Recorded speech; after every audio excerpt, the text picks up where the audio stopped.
Hello, hello, hello, hello, and hello again. I am Teresa Lyons-Smith, the founder and director of Loa Light on a Hill and Loa Live. I am uber excited to be here for the kickoff of our new series, Heart of a King. Several months ago, as we were doing another series, There Is a Sound, Are You the Sound or Just Noise? We did a segment with a group of 4 phenomenal young men, and as we were doing that segment, God put it in my spirit to do an upcoming series, which is this series we're kicking off tonight, Heart of a King. In short, and then we are going to just jump right into this thing, we live in a climate where the world, the news, opinions, society has so much to say about who our men are, who our kings are. And unfortunately, most of what they have to say is not true. Some of what they have to say is true. But at the end of the day, who better to hear the heart of a king than from the king himself? And tonight, I am sitting in the midst of Beyond Greatness. We are kicking this series off with 3 ridiculously great leaders. The awesome thing about these kings is they are pastors. However, they are so much more than that. And they are the one of the attributes that they share across the board is they are consistent. They are real. Like, it don't get no more real. They are transparent. They are honest. And so we're kicking off this series, Heart of a King, with our 3 panelists on tonight. We have some in-person audience. Kudos to them. We also, kudos to them. Oh, it's going down. We also, those of you who will join us on live right now tonight, we encourage you to participate. If you have a question, type that question in. We're going to read your question. We're going to get you some answers. You might have a statement. We want you to share your heart as well. We want to keep in mind that everybody might not agree, but we will be respectful. Amen. That's how that works. And so, again, we're going to just jump right in here. I also want to give a thank you to my the assistant director of Loa, Yolanda Parks. That's the real boss of this thing. Want to thank her, and we're going to dive in because it's getting ready to be good up in here. And so, again, I am Teresa Lyons-Smith, founder and director of Loa Light on a Hill, Loa Live. Those of you who know, I am also an ordained minister. I'm an evangelist, and I'm a wife, I'm a mom, all those things. And so Loa is organization, ministry. It's a work. It's a work that God has given, and we just do what God tells us to do in whatever way He tells us to do it. We are not in the box of tradition. And so tonight we are going to hear, probably in a way that some of you all have never heard before, we're going to hear what's on the heart of these kings in a way that will be helpful to you kings that are out there, you kings that are in here, that are listening. And so I'm going to have the guest panelists introduce themselves, because as I said, who better to hear from about the king than the king themselves. And so how tonight is going to work is I'm going to be not saying a whole lot at all, because this is not about me tonight. This is about hearing the voice and the heart and the mind of the kings. And so what we're going to do is I'm going to be putting different words or statements or phrases out there and letting the panelists speak to it in whatever way they feel free to do so. And you will see some participation, again, from the in-person audience, as well as if you are online, feel free to ask a question or make a comment. Y'all ready? Because it's going down. So we're going to begin the introduction of the panel, and we will start to my left. I do want to say thank you before we go any further to the first panelist who's getting ready to introduce himself for allowing us to be in this beautiful and amazing space where great things happen and go on up in here. And so we just thank you and appreciate you truly for opening up this great place for us to move forward in the way that God is pointing us. Yes, thank you for just the invitation to be a part. My name is Brian Knight, often confused with Brian McKnight until you hear me sing, and you know that's not the guy, that's the wrong one. But yes, my name is Brian Knight. I am a young man, a husband, a father. I am just a mentor to many. I love dealing in the aspect of working with men so that we can accomplish and achieve the best of who we are.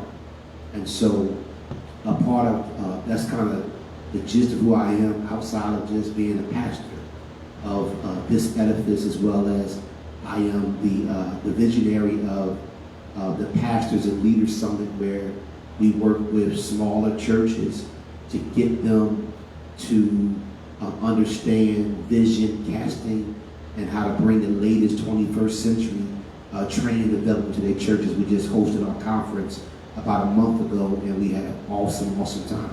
So that's kind of a little bit of who I am. And thank you. And we're going to have this amazing individual who I'm blessed to call my bishop to the right of me introduce himself.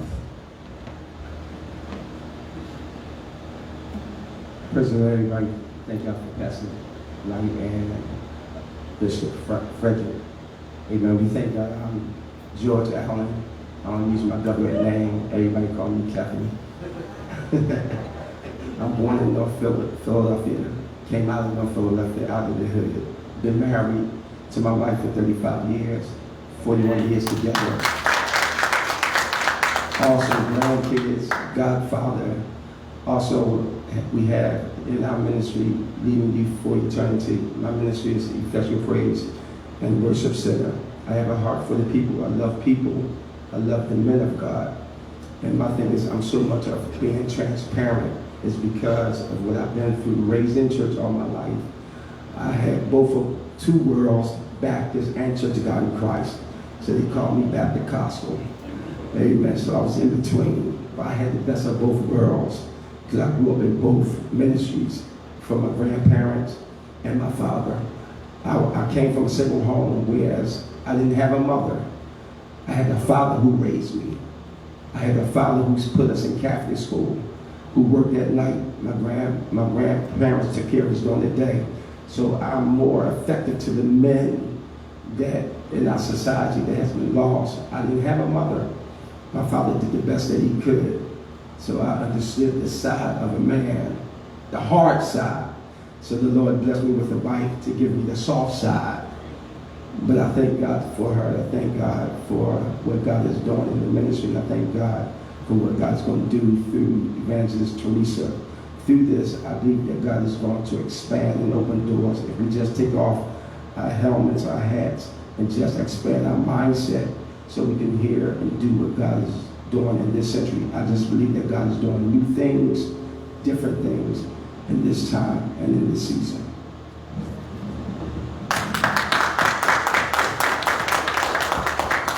And truly, last but not least, the last panelist we're going to have introduce himself is my mentor. Yes, I met him and I declared he was my mentor. And he hasn't been able to get rid of me since. And I love going to sit up under the tree and partake and be mentored. And we're going to have him introduce himself. I just want to say that greatness has a beginning, and I'm happy to be a part of your beginning. I believe in what you're doing, and that's why I'm here on tonight. I am also humbled to share the table with both overseer and bishop.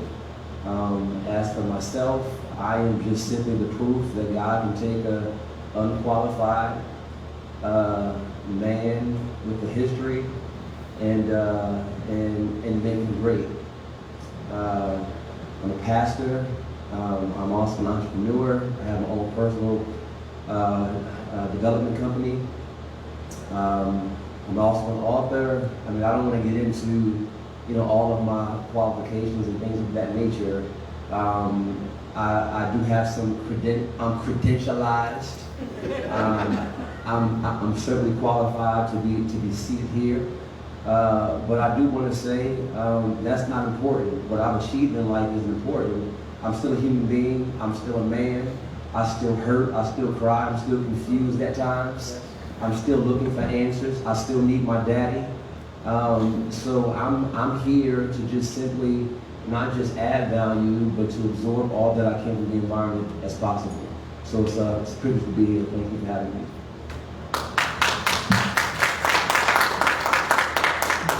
So, having been introduced to all this greatness sitting up here, we're going to jump right in. And as I said, how this is going to work is I'm going to put different thoughts and words and phrases and what have you out there, and just hear, uninhibited what is on the heart of these kings pertaining to these things that I believe affect every king in one way, shape, or form. And I just want to say this, in case you are wondering whether you qualify to be called king or not. If you are a man with life in your body, you are a king. And one of the reasons I believe God is instructing myself as well as many others to create these platforms is because it's time for the identity crisis in the earth to come to an end. And I wholeheartedly believe that as these males come into the knowledge of really who they are, we will see a lot less of this crisis that we are in when they begin to see themselves differently and things begin to change. So having said that, I just jotted down a couple of things that came to me. And so there's no particular order, whoever feels they want to speak to it first. The first word that I want to put out there is a word, it's a feeling, it's, is when you hear angry. What's on your heart when you hear angry, especially in the climate that we are living in today?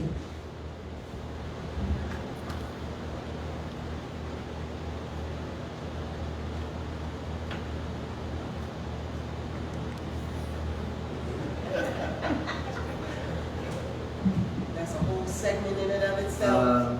I guess by default, I'll share, and we're speaking in reference to men, correct? When I hear the word angry, because I've been angry myself, as it relates to men, I just think of men that know they have potential, know they have vision. There's an appetite for more, but I just don't know how to get there. So there's a frustration and an anger. There are times that we transfer blame and play the victim. It's the white man. I have my father. It's all these different things in society. Anger is good if it's managed correctly, because anger can cause us to pivot. So I just think that when we're speaking in terms of angry, it's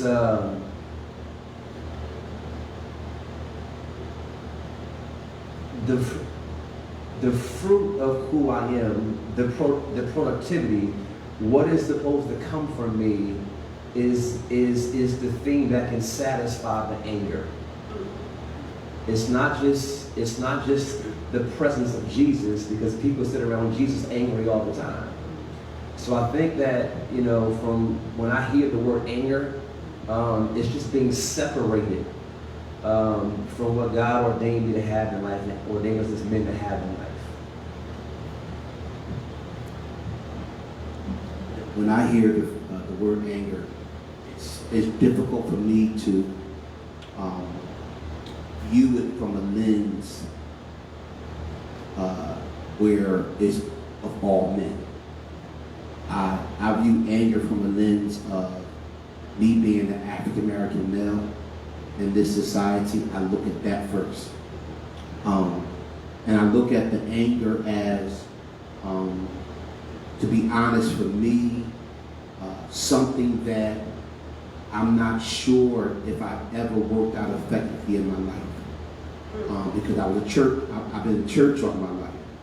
And so my parents protected me from certain things, but I was also able to see what happened in the streets. And so sometimes me viewing the anger in the streets, I don't fully grasp the concept of it, although the realities I live the same. And so sometimes for me, it's really making sure that I'm learning to live anger out effectively, that I'm okay with being angry, but really knowing how I live this out. Because it is very pastoring, mentoring, in particular young black men and older black men. There is a challenge where you cannot even have conversations with them effectively until you deal with the anger. I mean, they are very hot-tempered, where we can go from 0 to 100 in less than 2 seconds because they're angry. And as you said, Pastor Frederick, I think a lot of it deals with this potential, this vision. I'm part of this part. We had a program, and in our mentoring, we asked men, where do you see yourselves in 5 years? Try to give them vision of how to change their lives.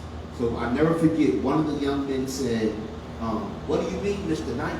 I said, well, where do you see yourself in 5 years from now? And his comment was, I don't see myself what's going to happen in 5 months. You're challenging me for 5 years. I don't see 5 months. That's anger. That's anger for a young teenager not to have a vision for his life past 5 months. And I think that's because we have not learned how to process, learn how to deal, and work out our individual anger, because what it has done is it has blinded us, it has left us at potential and no longer manifestation that which we can do. I want to ask Bishop this question regarding anger. If you could speak to this when you speak regarding anger. How much so in general, I believe that men are not programmed to share. Would you agree in a sense of that, right? So how much of this, because I feel like there has just been a more visible presence than ever of anger, of a frustration that has progressed to anger. How much of the fact that, is it that there is no outlet, or being programmed not to use the outlet? How much of that is a contribution to that? There's a lot contribution to that, because I came out of 25th. We was raised, men don't cry, men don't talk. This is a lot of anger because we didn't have an outlet. The outlet was the drink, the outlet was the smoke. That was an outlet to try to give us some type of breather. And then when you came into the church, I'm not bashing the church, I just need everybody to understand. the church covered instead of helping. They covered. So men, if you know the characteristics of a man, men don't talk. Women are emotional and they move by their emotions. Men shut down. And when we don't understand men, we drive them instead of understanding them. And when we don't understand them, it makes a void. Because men has to talk. Men has to trust. And it's taught, even when I came up, and I was raised with the man. Respect was earned. And what we don't have in our city is respect. Just like you said, Pastor Knight, 0 to 100. I'm a president of the union. I'm a shop steward. Everything. I work with all men. Their stories. I'm counseling every day. Marriage. You got to talk. You got to communicate. You have to get them to trust you in order to talk. If a man don't trust you, he's not going to communicate. He will shut down in a minute. But we have to encourage our men. Proverbs 24:16 says, a righteous man falleth 7 times. Get back up. Our job is to keep encouraging them. Talk to them. Like when I came up, I don't know how old everybody is here, but we somewhere, all right, I'm 60 with you. When we came up, we had programs. When we came up, we had PAL. When we came up, we had Sunny Hill. We had the Boy Scouts. We had so much to steer their energy and to talk. Even when I came up, now they call it OG today, but back in the day it was called old heads. They saw the potential in the guy that was doing good. They said, listen, you can't be a part of us. But the dude that kept going to the detention center and kept going to jail, they said, no, we taking him because he wanted to stay in trouble. But the guys that they saw the potential in, that's who they push and say, listen, come out of here, make us proud when you come out of 25th and Diamond. Make us proud when you come out of here. We see it in you. You can do it. That's encouragement. You understand me? Today, do we encourage? Do we strengthen? Do we push? Do we pull? As the body of Christ, our men.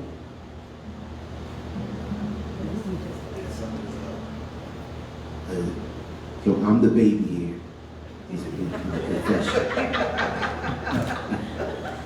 I know y'all can. Hope y'all can tell. I'm the baby. And everything you're saying is true. And so, because of the anger, we're dealing with a lot of men who are just broken. And until we've been doing a series in my church where we're redefining manhood. And until we redefine what manhood looks like, we're going to always be in trouble because I firmly believe that this stuff about crying has killed our men. If the only outlets are sports, sex, and alcohol, we in trouble. Yes. And so this is kind of where we are. And you have men that are just broken, wounded. Even after salvation, there's yet something going on in their soul that has to be worked out. And until we create an environment, an atmosphere, and it starts with us as lead people, as key people to say, hey, I love Jesus, I love the church, but I'm jacked up. I got some issues. I don't like how I think sometimes. And I shared the other day, 2 months ago, we were in this session. I said, I'll admit, I haven't cried in about 10 years, and I want to cry. You know what I'm saying? You gotta, I want to cry. And so these are the things we gotta begin to have. And I'll share this We had a young man in our church who we had mentored, and he was getting ready to go away into the Navy. And so actually, what, 10 years? Well, I almost cried. So about 5 years ago, we were in church, and all the men prayed over him. And let me tell you, it was an emotional moment for men. You saw tears coming down the eyes of men because we loved this brother. And this brother was getting ready to shift his whole life.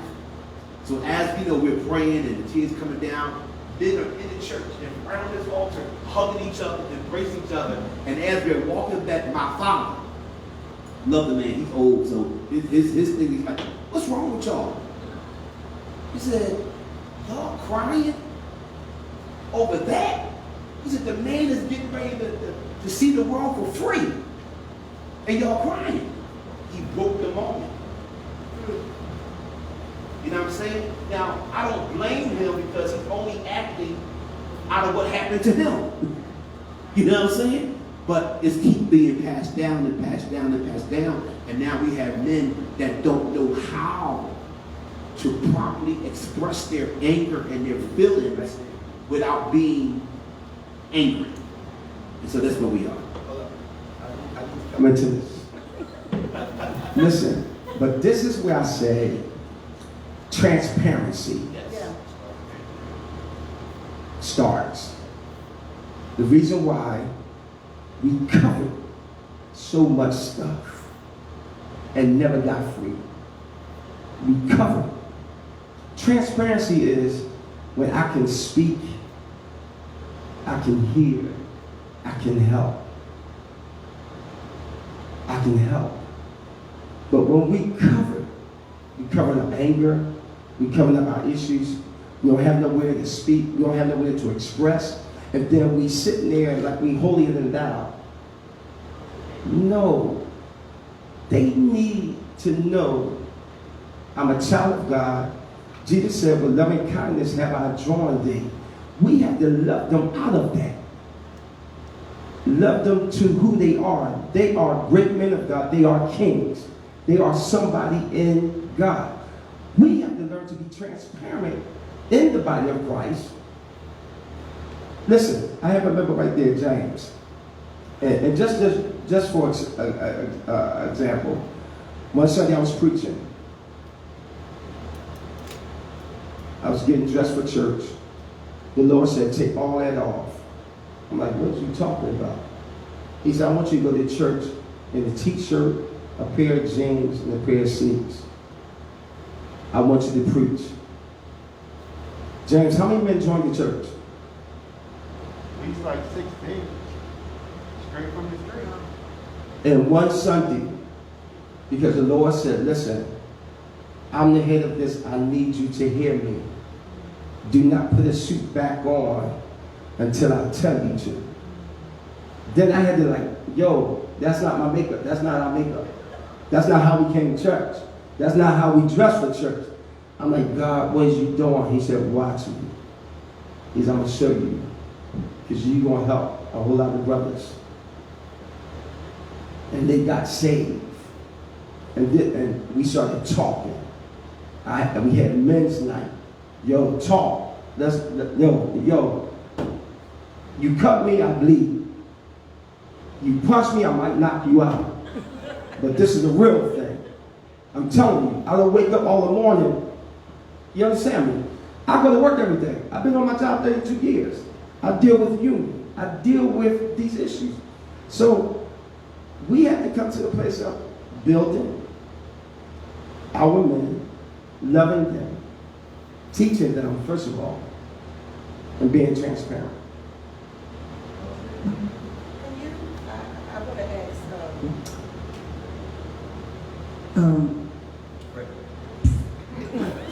I have so much respect for him. I just cannot bring myself to call him Frank. But since we're sitting up here with their men, right? Can you speak to transparency, Frederick? Anger, just period, the transparency period. Can I tell you why I'm asking you to? Because one of the things that I respect about, one would think that I know Brian because I follow his ministry. One of the things I respect about all three of you all is that you are transparent, and that when you are willing to say the thing, even to men, that you just don't, there's an absence of, as far as I'm concerned. My perspective as a woman is that I don't see enough men being willing to be transparent and then call their other men out on what needs to be called out on. So, but okay. Yeah. All right, let me just say this. I think that when it comes to men are very image conscious, and they spend more time trying to get people to think highly of them than to become master thinkers themselves. And that's costly. Here's what I mean by that. Men care too much. And when I say men care too much, men care about what people think. Like, just a little bit of my journey is, when I came through the church doors over 25 years ago, I didn't care what anybody thought about me. I came in wearing bandanas and Allen Iverson jerseys, and I wasn't trying to wear suits. I wasn't trying to worship. God waited for my worship because He wanted me to be me. And the reason why we can't be transparent and talk about certain things is because we're too image conscious. And you can't take yourself too seriously. It's like we have to get to a place, like the Bible never said, as God thinks, so are you. The Bible says, as you think, so are you. God can think the world of you, but if you don't think the world of yourself, then you ain't going nowhere in life. So what matters is what you think about you, and if the self-image was higher, then I'll have more freedom to be myself. So when men are concerned about what other people are going to think, and it causes them not to be honest about their shortcomings, because men are great and we're kings, but there are some things that we need to discuss, because most men struggle. Right now, men are struggling. Men lack confidence, they lack self-esteem, they have poor self-images, they question themselves. I mean, there's a great responsibility that we carry as men. Most men don't know how to communicate, don't know how to be married, don't know how to relate to another man, but nobody asks for help. You know why? Because they're too image conscious, to their detriment. And let me just say this too, as men, we just have to make a decision that I'm not going to be angry anymore. I'm not leaving it up to my pastor or my bishop. Men have to make a decision that I don't want to be here anymore. And when you make up in your mind, this is no longer where I want to be, and start to operate from the king side of you and not the peasant side of you, then any man can change any situation. I'm tired of men. Yes, we're angry and yes, we're hurting, but I'm tired of men playing the victim. My thing is, so what, your father wasn't there, now what? So what, you'll have an education, now what? So what, you did 6 years in prison, now what? So what, you got divorced, now what? So what, your pastor ain't calling your name, now what? Because these are real life issues. What do you want to do about that? When you're overlooked, you didn't get the job, you got laid off, you're struggling financially. My question to you is, now what? Now what? Because I'm either going to make a decision to be dominated by my circumstance, or I'm going to make a decision to dominate my circumstances.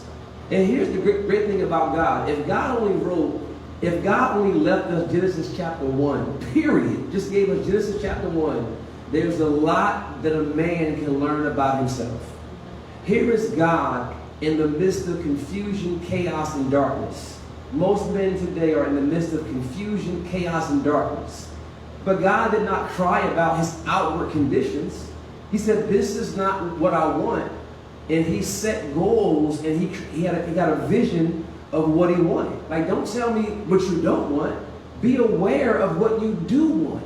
And then let's move to create the life and the circumstances you do want. So, to everything that was said was absolutely true as it relates to what we go through as men. But at the same time, we have to take responsibility. God said, I'm going to create the world that I want, and I'm not going to do it overnight. I'm going to do it over time. Then he said, you're made in my image and in my life. You're just like me. You're just like me. The Bible says to imitate those who through faith and patience have received the promises of God, which means imitate success. So the question is, there's a reason for my failure. There's a reason why I'm angry. There's a reason for my pain. Like, why things just don't happen. I'm in a good mood today. I don't know why. There's a reason why. I'm in a bad mood today. I don't know why. There's a reason why. And we have to understand, why am I here? Because any situation can be fixed and any situation can be corrected. As men, we have to be better followers. We have to be coachable. You don't know what you're doing, and it's okay. You suck at this. It's okay. You gotta get the suck out. You're going to suck first before you get good at it and before you master it. But I don't want you to know I'm not good at it. So what? So, that's just my view, on transparency. I know I share some things, but the thing about it is, like, man, we're not all that. You struggle, tell somebody you're struggling. Open, listen, it is what it is. It does not make us less of a man. Right. This is good. To struggle. I don't know why that's such a big deal. Everybody struggles. I'm a pastor. I have an advanced degree. I just launched a book that's sold in 7 countries and selling 7 different countries, selling around the world right now. I have multi-million-dollar clients.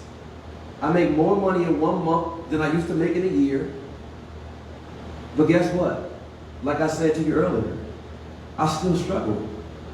I still have pain. I'm more afraid right now than I've ever been in my life. I need mentorship. I need coaching. And I've learned that without that, I'm not going to fulfill my destiny. So it's okay to open yourself up. Now somebody would look at me and say, oh my gosh, I wasn't always here. But I made a decision that I don't want to be there no more.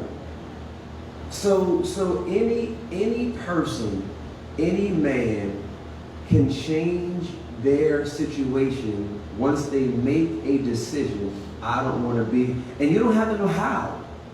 You just have to decide, this is not who I'm going to be, not how I'm going to present myself in the world, and I'm going to show up differently. And over time, any man can change his life. Can I share something? I 100, 200% agree what you're sharing. However, I think until there's confrontation for most men, they'll never live in that experience. We cannot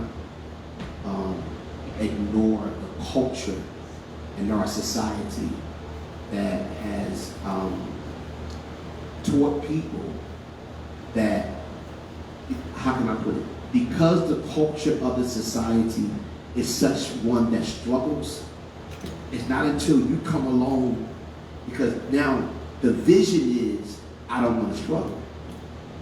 It's not until a person like yourself comes along and walk by and say, do you know that's a part of the process? Because of the hardness of the environment, and there is no coach. There is nobody to walk them through. I was fortunate enough that when I grew up in Southwest Philly, born and raised, playground where I spent most of my days, I was fortunate enough that the majority of the men got up and went to work every day. That was the image I saw. That was the reality I saw. So for me, there was no such thing as chilling in the bed. But imagine growing up in an environment where it don't exist whatsoever. So it's not until people get out there and start really seeing these wounded guys and saying exactly what you're saying. And I was looking on my phone, not trying to do anything, you may have noticed me, but I actually wrote something back in September 16, 2016, and it's still relevant today. And it kind of goes inside what you said. I said, we all need someone in our lives when their presence, vulnerability, and when our presence, vulnerability, and transparency is never an issue. Having someone you can lean on, share hurts, pains, and struggles, and still look at you with hope is absolutely necessary in your life. It's distressing knowing some people don't have this. It's even more painful than those who don't take advantage of it. Same, and so it's powerful because if we don't, and I hate to use this terminology, man up, we're going to be in some serious trouble. But how do I man up and I have no vision? How do I man up and I can't see? How do I man up when all I see around me is absolutely no hope? It's nihilism. It's a lack of hope, lack of dream, lack of vision. What do I do? And so it shows me that our job as men who have had some type of success, any kind, whether I finished high school, success. Whether I got a job, success. Whether I own a bit, it's my job now to go back and pick somebody up and talk to them and say, listen, man, I get it. It's time for you to get together. I'm sorry. I keep talking, y'all. Listen, the preacher coming out, man. Amen. It's time to get together. But we need it, man. Like, as you were talking, I said, well, let me get this number. Plus contracts in 7 countries. Let's get into it. But again, that's what's needed. Yes. You understand me? It's what's needed. An African slogan said, surround yourself with 7 wise men. And when you sit here, like I said, you, myself, or others, it's not about who's the head. It's not about who's the head. It's about coming together, a program, put it together, work it. Not trying to be the boss, but your idea is to help get these men out of the situation, the predicament that they're in, to come up. Because they see examples that's transparent in front of them. And they can hear because they see what? It's just like a gang. Come together and grow and move. And that's the place we have to get back to as men, because we know they struggle. I've been there, we all been there from youth. I came from the projects, I came from welfare. My thing was, like you said, I'm not going to be there. But like you said, we had to work. My grandfather told me at 18, if you don't have a job after you graduate, you better find an apartment because you can't even live here. So we was taught we had to work to get what we want out of life. Now the other side of that hurt us because we didn't understand failure. We didn't understand how to get back up if we fell or we lost our job. We got an unemployment, what to do, where to go, because nobody tells us how to get there, because it's trusting the process through the struggle, through the hurt. It's trusting the process that I'm better than this. So my mindset was, I'm coming out of the projects. I'm not putting my family in the projects. I've been there, I've seen it. projects, we couldn't have color TVs, black and white, couldn't have irons, we couldn't have none of that stuff. So, and my mindset was, it stops here. It stops here. Even biblically, generational curses must be broken. It has to stop here. Men, like you said, cry. No, listen, go ahead, cry it out. But at the end of the day, you won't get up from here. You won't move from here. We're going to help you. I'm not going to leave you. I'm not going to abandon you. Because that's what men worry about, being abandoned. I was going So I want to put this out there. Does anyone out there want to contribute something before we? Don't be shy. Yes, Tyrell. You can go to the mic.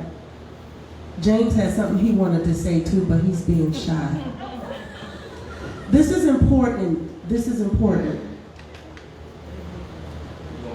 You can take the mic already.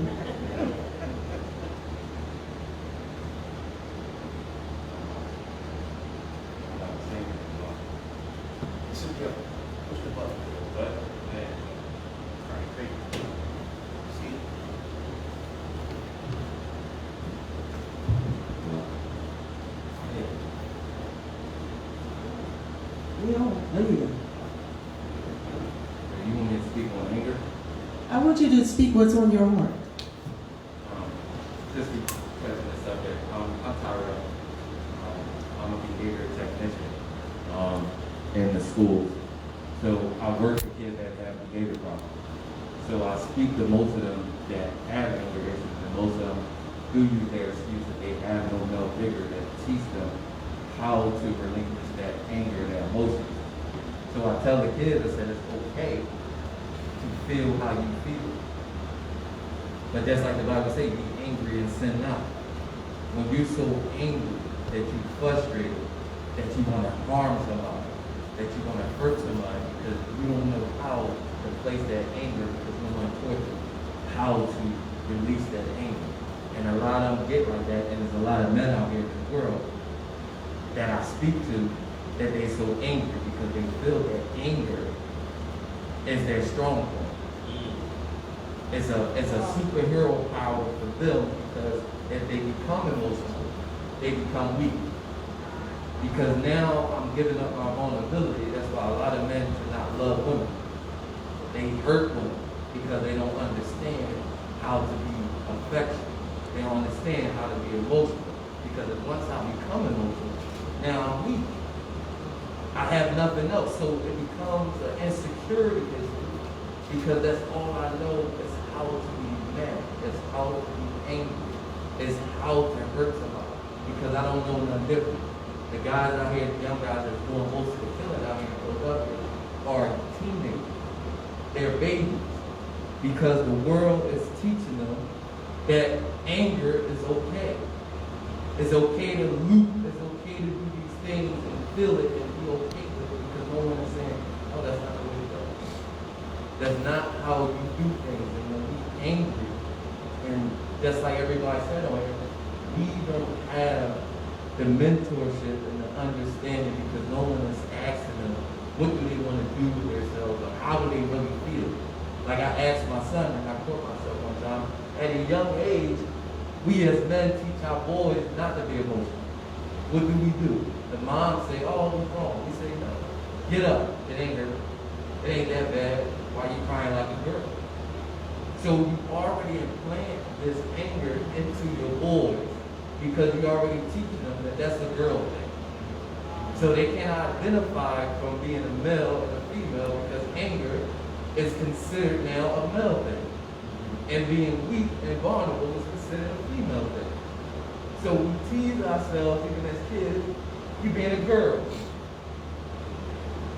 So now I don't know that this is something that I shouldn't be doing, because somebody will teach me this along the line that this is a gender thing.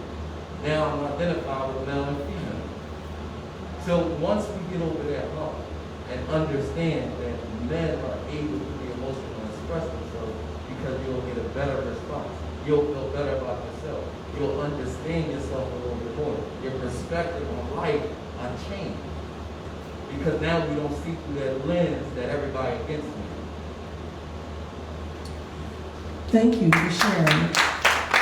Thank you. I want to put this out there, and please feel free to speak to this. As you were speaking, as each of you were speaking, one of the things that came to my mind that is very sad is you can speak an amazing message of hope, but if the person who is hopeless does not believe or know that they have a right to that hope, they will live a life thinking that that hope is for somebody else. So when I look at the world today, and particularly all of the violence, it troubles me that we have gotten to a place that an individual can look at another human being and have no value whatsoever for that human being's life. That is a hopeless person to me. So my question that I want to pose is, how do you even begin to penetrate the mindset of that type of person? The person who feels like, I'm not entitled to that. That's not for me. You understand what I'm saying? So for me, I think it's about a question. For me, and I hate to go this way, but I must go this way. The only thing I know that can penetrate that is them being in the authentic presence of God. Because only God can deal with that particular heart. I'm sorry, only God can deal with that heart. So then my prayer has to change for them. I can no longer pray for them. I now have to pray for their heart to be open to God. And so another part is you got to find is the root of this. There is a generation, the Bible says like this, and there was a generation that knew not the God of Joseph. Right? We are now raising a generation that is not even God conscious. Years ago, even if you didn't go to church or serve God, you were at least God conscious. They don't even believe in God. They don't believe in heaven or hell. And so therefore, it's not until they come into an authentic presence of God where change will take place. So can I want to interject. With a question. And it's going to make somebody mad. Okay. So I'm listening to what you're saying. And when I hear that, it irritates me, and I'll tell you why. Because if we are who we say we are, because not everybody that will see this or watch this or that we encounter know God, right? So there's the first part of the work is to go get them, right? So because my question is loaded, that's why I'm trying to figure out how to ask it. It's a question and a statement. So then here's a problem for me. All the God, now I'm speaking specifically to the church, right? How is it that we live in a city, Philadelphia, that has a church on almost every corner? Say that. Right? Amen. Amen. A church and a Chinese store. Hello. And a daycare on almost every block. Where is the power Amen. and the presence of God Amen. represented that okay, I'll leave the question. Where is it? Something's missing. Something is missing. So What's missing is we live in potential. Potential talks about the ability of that which you can do. But what are you doing? And so it's not until we begin to become very conscious of what we're doing and get out there now. I will share this. We have to recognize that there are antichrist movements that are out there, in particular for our young people. Our young black men cannot go to a barbershop without listening to some type of video that discredits Christianity and the faith.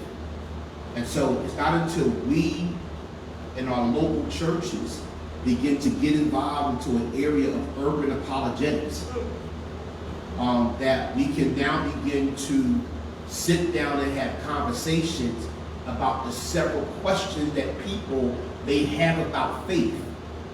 So this is why I go back to the presence of God, which will cause conviction and cause individuals even to ask questions about faith and not tearing somebody down because they have a question.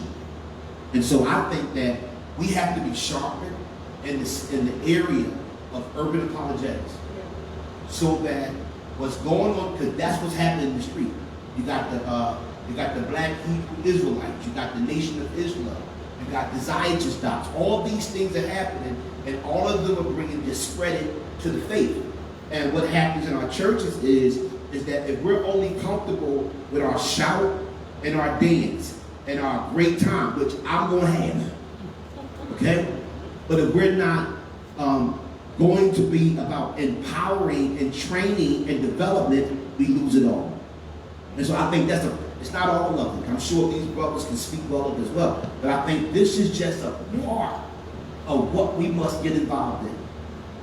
In particular, I would challenge every pastor, every leader, every minister, get into urban apologetics. It will cause you to have a conversation. It will cause you to rightfully, I'll say it this way, when I was a kid, we used to quote this scripture about, I was able to defend, or actually, you never got to defend God. I was able to contend our doctrine. Easy. A Jehovah's Witness come to my house, and I wear them out. I was 12 years old, wear them out. And I was taught how to contend. Now, our contending is for God. It's for the Bible. How do you do that? You got to get into urban apologetics. So that you can have that conversation and we can get God out in the streets again. We can get God in our communities again. Because some people are angry with God. And that's a I'll whole speak other to that, story. and then I want Pastor Sean, Reverend Sean is going to speak. And so when I hear that, it speaks to the point that I was that I was trying to make. Well, you said it very well, very well. Because at the end of the day, one of the issues is our lack of presence, or the audience that we keep choosing. We keep choosing the audience. It's like the term preaching to the choir. We can't expect change if we keep talking to ourselves. So is it possible that part of the issue is we want to do a work where the work is not needed instead of where the work is needed? Because at the end of the day, and I say this when I do the lives all the time, I am fully aware that the person who needs to hear the information that I'm giving on the live isn't watching the live. So that means the person who is watching the live has to be willing to take the information to where it is needed. The reason Islam is winning, the Hebrew Israelite and the Igorites and every other ite is winning is because of the lack of our presence. Because that goes to the point I was going to make earlier, which is it possible that if change would beget change in the presence of God, where is the presence of God?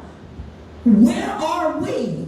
Clearly not where the presence of God is needed. How do we know that? Because it's not changing where change is needed. Reverend Sean. Can I just add to that real quick? Did you want to go right now to respond? I'm scared.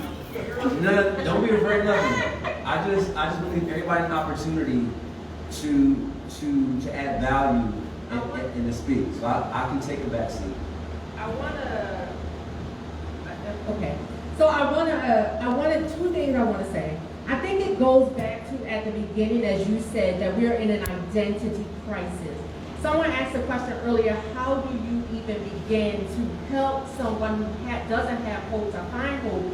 And it starts with them understanding who they are. Like the pastor said, the book of Genesis, in that creation moment, when we understand who we are, and when we understand who God is, we understand who we are in God. And so the reason why I say that is when the pastor here said that people nowadays don't know God, I told my sister, I don't believe that. I believe that this generation absolutely without a doubt knows God. They just don't use the same religious language and behavior that we use to describe their God experience. And the reason why I say that is I think for so long, generation after generation, as you were talking about vulnerability and covering up things, within the church, we learned how to talk a certain way, behave a certain way, and we convinced ourselves that that meant that we were manifesting the power of God. But what we were doing was we were imitating what we were shown. And so that's why you can go into a community and you can have 2, 3, 4 churches sometimes on one street and not see a tangible evidence that the presence of God is there.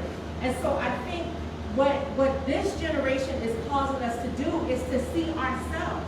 They're angry because they don't want to be who they're not called to be. Because in Genesis, God set them forth to be that seed of Abraham, that child. And we've been trying to make them religious puppets. Okay, so, and I'm not bashing the church like the pastor said. I'm just saying. I just said this the other day. I've been ordained for 21 years, and I talked about my experience, how I grew up in a church looking at the little films of people going to hell and worms coming out of their eyes, and I learned not to wear red fingernail polish and all those things. And I appreciate my mom and her laying that foundation, but it wasn't until I experienced the true presence of God for myself, years later when I was 26 years old, that my life changed. And so for the men, I say that it comes from them. It's going to require us and all of the church to shed those layers of church talk, church behavior, and become authentic and transparent again. So that when we do open ourselves up to the true presence of God, then the community around us will be transformed. Because the best evidence of a God that transformed is a person that's been transformed by that God. And the other thing that I wanted to say when you were talking about angry is I agree that we have to teach men to create space for men to express their anger, and we have to let them know that it's not okay to be angry and behave a certain way. And on top of that, we have to remove those things that are causing them to be angry. I spend my life doing advocacy. Anger, when you're constantly being discriminated against, followed around in the school, fired because when you don't deserve to be fired, discredited when you don't deserve to be discredited, marginalized from generation to generation, that's a natural response to an irrational experience. And so instead of us trying to figure out how to not make you angry, we need to figure out what's making you angry and change that. Because if we keep you in the same situation and environment, but remove your ability to protect yourself from it, it's like declawing a cat and putting them out in the street. You know what I mean? So we have to, and while we're working on teaching men and women to express their frustration in a better way, we also have to be showing up on election day, going down to council hearings and advocating advocating so that these things change, so that the men that we're working with don't have to live in this racist environment that we live in.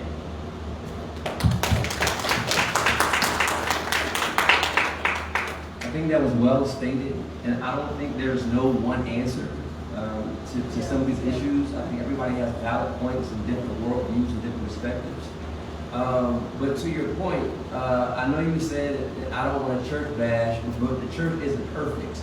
And the church should be called out on some of the irresponsibility that goes on. So it's not just the people. So I understand you. I understand being in church for 25 years, why people don't want to come to church. And if we take a position that we're blameless, I mean, can you imagine being married and one partner always takes the position that I'm blameless, it's you? You wouldn't want to be with that person either.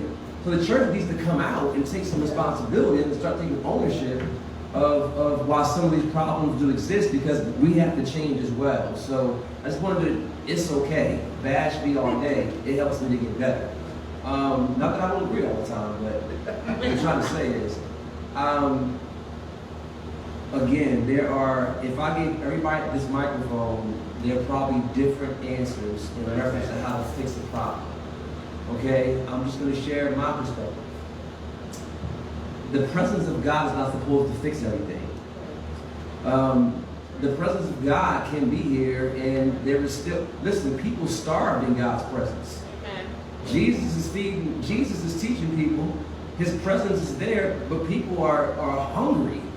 So the presence of God does not satisfy every need. And it was never meant to satisfy every need. But that's the problem in the church, because we want the presence of God to show up and do everything.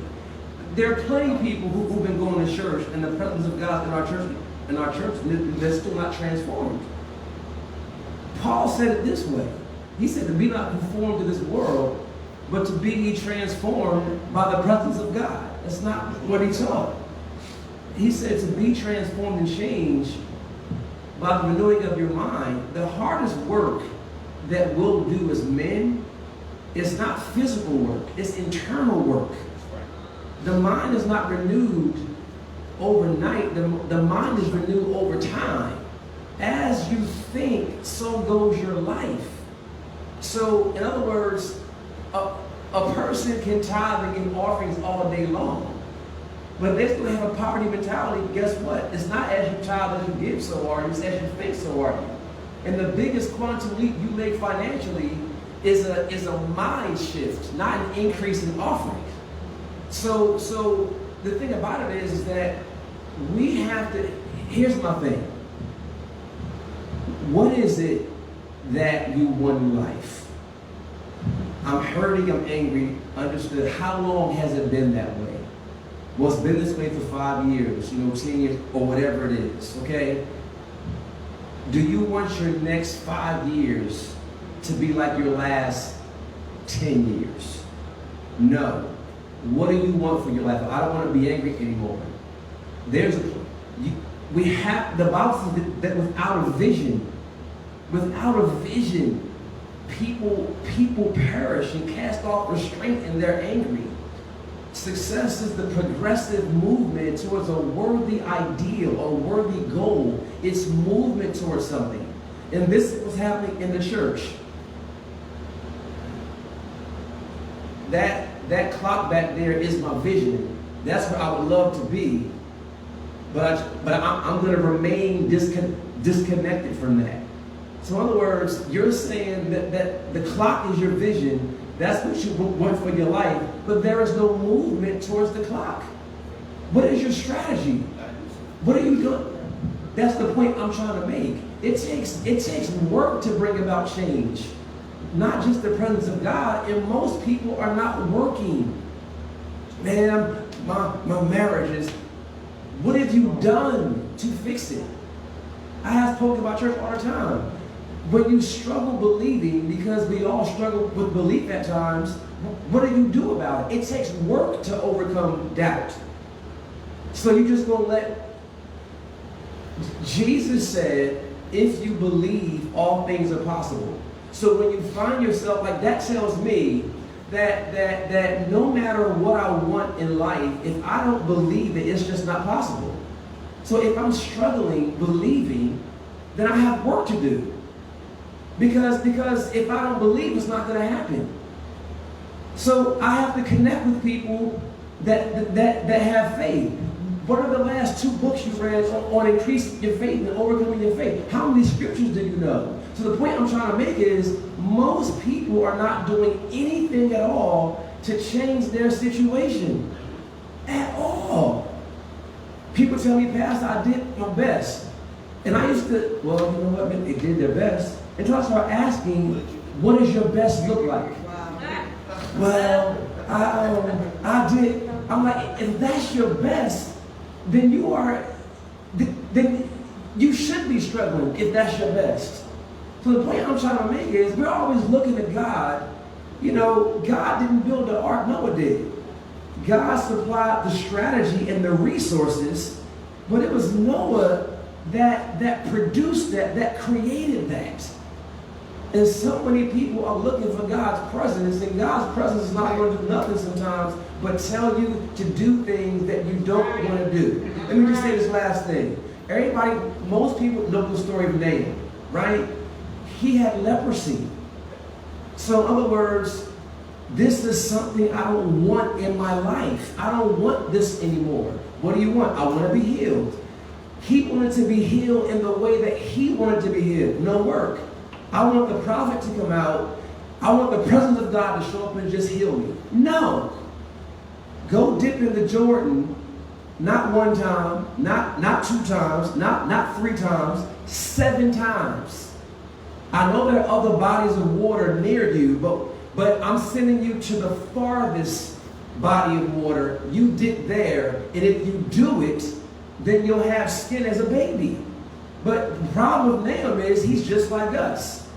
People just look for Jeremiah 29:11 for comfort. When they're struggling in their life, I know the plans I have for you. Oh, that feels so good. But here's what I ask most people. If God sent you his plan in the mail, what are you going to do with it? What if his plan is something you don't want to do?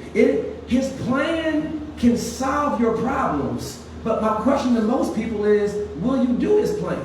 And I'm finding out that most people aren't even doing God's plan. But they want his plan. So if Jesus said, this project is going to take 5 years to complete if you do it this way. My question is, will you work for the 5 years, or will you try to do it your own way and try to get it to happen faster?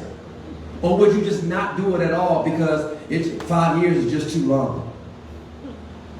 So there has to be more responsibility. Like, success just doesn't happen. There are a lot of Christian people who are broke right now, struggling right now, hopeless right now.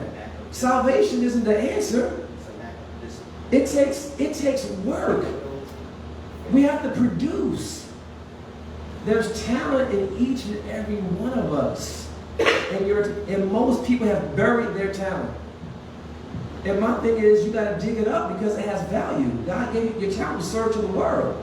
If you want to be great, you got to serve. So these are things. It's not about, and I'm going to just give it back here. Most people want to be educated. I am in the business of changing mindset and behaviors to get different outcomes and results. The kingdom of God is about results.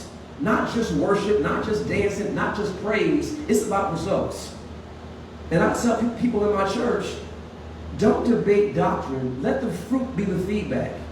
If you don't like your results in life, in the area of your finance, in the area of your health, in the area of your marriage, in your career, in your church, if you don't like your results, then you have to do something to get different results. Lastly, even Jesus said that a person that remains the same cannot inherit new life. When he said you cannot put new wine in old wineskins, that means if you remain old, if you remain the same, old doesn't create new. New creates new.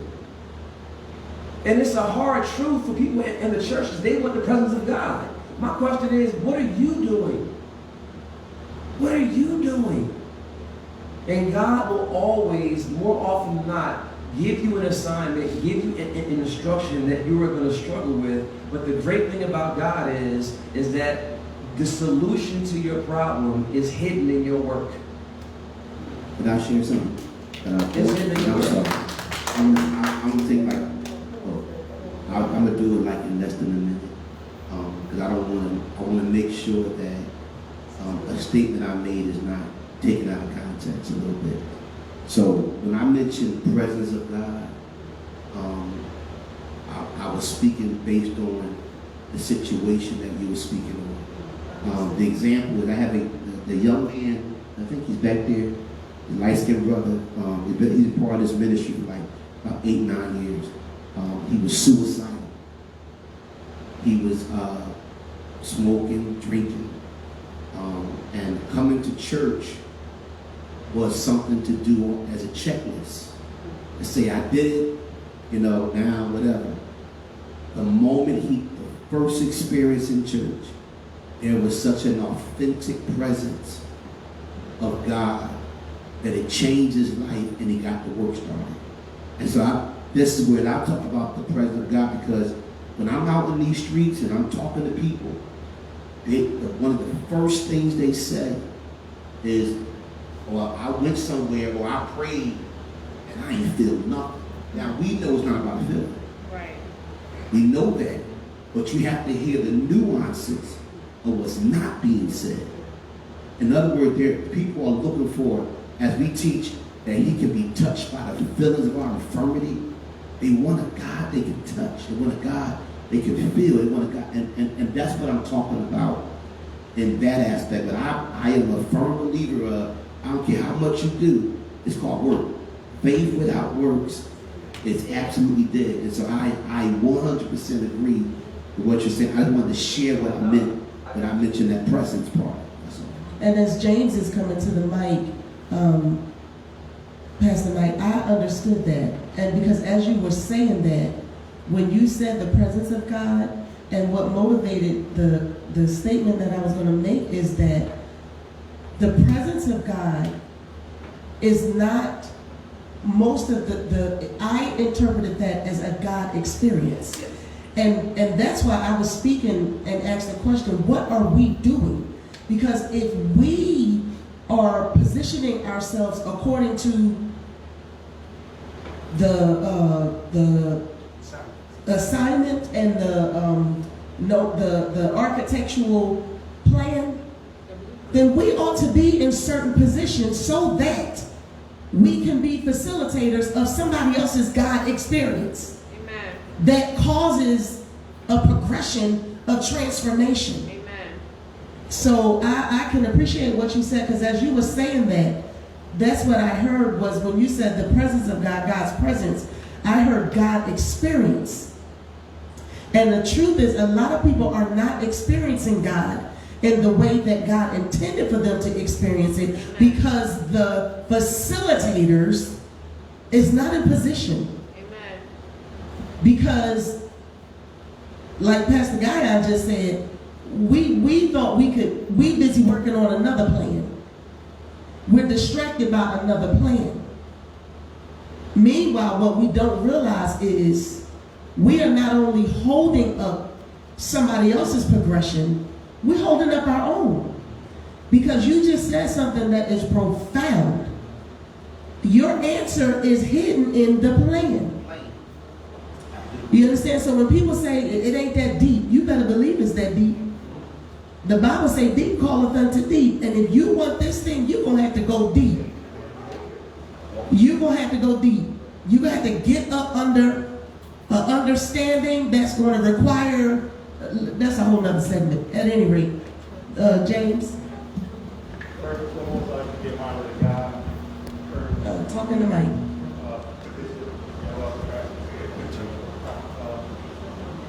Is it over? What's that? Great. Yeah, first of all, I'd like to give honor to God, Bishop, and all the pastors,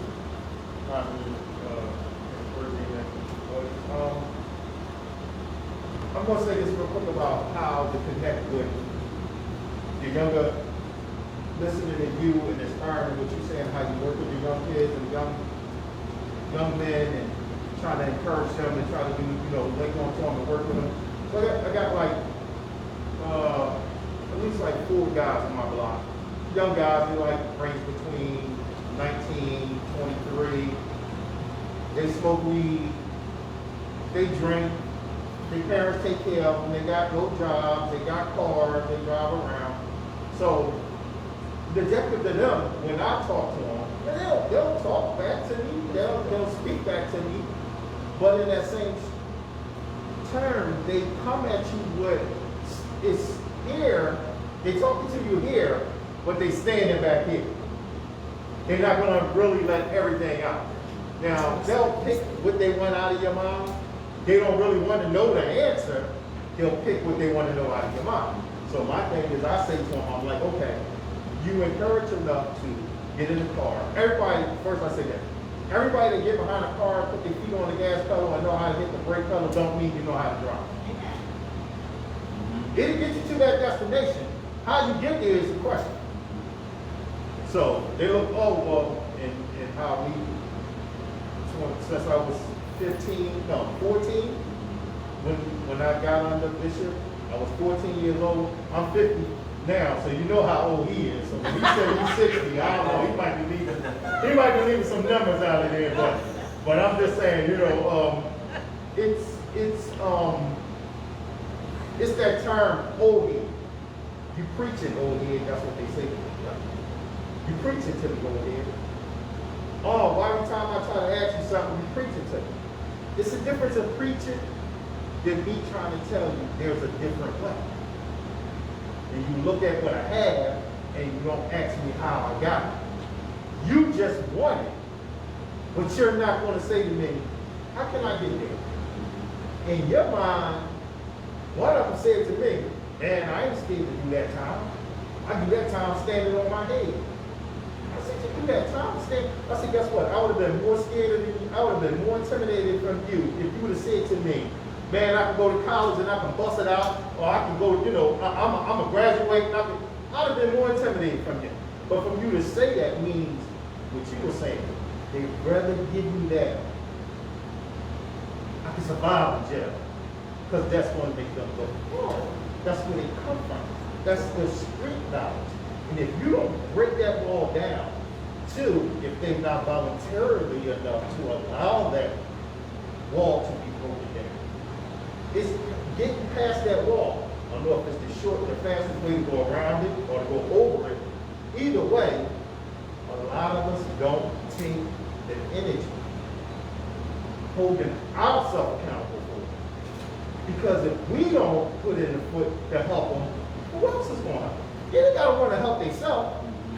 But when you leave them so empty, and you leave them, if you don't go back and try, no matter how they may come back and be all old age and preaching, I still don't leave them alone.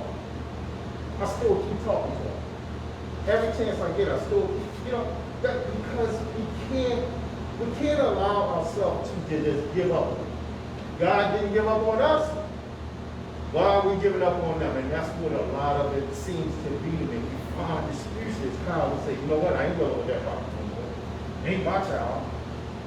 Ain't my kid. He ain't getting nothing he ain't stealing my car. He ain't breaking in my house. If we keep that attitude, we keep that demeanor, then kids will just get lost. And now they have that attitude, like, okay, don't nobody else care about me, so why should I care about them? So it don't mean nothing to me to pull out a gun and shoot you in the face. And then again, fall back on that model, because I do that time standing on my head. And then when I come back out, guess what? I'm this big tough guy. Ain't nobody gonna say nothing to me because I got a body. I took somebody out, so now I got a reputation.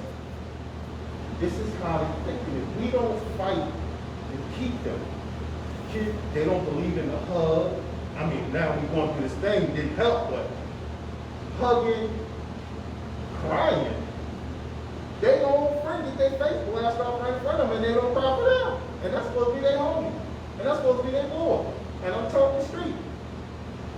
They don't cry for them. They'll go out and buy a t-shirt, put their face on it, but they won't show no emotion for them. They won't even go hug the mom. They won't even go say nothing to the mom. but they'll go out and buy a bottle of Henny and drink the Henny. We have to, as us, people, not just black people, people in turn, we have to buy in to want to help us. Put that work in. We can't just look up to God and say, God, cover it in the blood. He's going to fix it. And then walk away from it because I gave it to God. Then, you know what? Give it to God. Let the only person can handle that is God. But you got to want to put the work in too. You can't just speak it out your mouth. You see, more than one speak on it? How about if more than one put that effort into it? Guess how much work we can get done? Guess how many lives we can save? Guess how many of these young people on the street that's running around here shooting and robbing? Our own people, we are going out doing something to somebody, our own people. Guess how many people we can save? So in turn, I feel like that's a beginning start.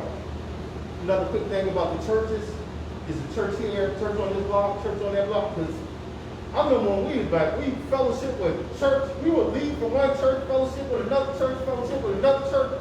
The people from the second church would follow us to the third church.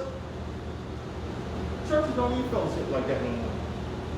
Because every church got their own identity now. Every pastor almost got his own pastor. He want to do things his way. This pastor want to do things his way. I'm not saying that they wrong doing it, but that's the philosophy of it now. Nobody over to share spiritual no more. No, this is my church, I got my church, and even if I go visit this church, they're going to go visit that church. People from their church ain't following back to their church. Because it's that they're not willing. They don't want to, your God ain't my God. Separate the gods. Your word ain't my word. Like you said, I ain't feel his word. You ain't spoken for his word. You say something you don't understand. How about just go over there and ask him, I didn't understand what you said. Just like how you clarified yourself. I didn't understand what you said. I didn't come across to me the way you ain't gonna do that. We ain't doing it. When you play devil, angel's advocate, just to arouse some thought, right? I am like there are some people who are just all churched out. I'm a pastor. I don't always want to do church. I don't always want to fellowship. So I get your point, but if from what I see in most churches, all they're doing, okay, It's church. we have church, and then we go to your church at night, pastor preach a good word. A week later, if you ask somebody, what did the pastor preach about, most people forget. I'm in the results. Now, we go in fellowship. Every broke person on your phone, you can learn how to buy and sell stock for $5. Like, don't tell me you're poor and never, we go in fellowship, we go worship God, we go and shout. But if we ain't gonna work, I don't want to be around you. Amen. Because all we gonna do is fellowship and have church and eat chicken and listen to, there are some great preachers. Listen, some of y'all can preach. If I gave some of y'all the mic, it'd be like, yo, what are we doing with the preaching? Most folk don't remember what their pastor said. They aren't executing. James wrote a profound scripture, be not hearers only. We hear, great word, Bishop, great word, evangelist, great word this, great word, but are we executing? And most people leave the church and don't do nothing. They'll shout real good on Sundays, but if people limit their life to Sunday and Wednesday believers, they're going to fail. They're going to fail. I'm not interested in failure. Now, we don't worship God, but we are created by God to get results in life, and we have the capacity because we are made in His image and in His likeness. So there's a place for that. But I'm trying to read a book. I'm trying to mastermind. I'm trying to build something. Amen. I'm trying to be in the best health possible. Like I'm trying to have the greatest. In other words, I'm interested in getting results because without results, people are going to get tired of having church. Folk don't want to come hear me preach all the time. Teach me how to get results. And that's what I do. People in my church are becoming authors, going back to get their PhD. They're starting businesses. They're leaving their job and now they're movie producers. Because that's what you are called to do. And if, listen, we are all here. If all you do is go to church, you're robbing the world. Amen. If all you do is go to church and fellowship, you are robbing the world.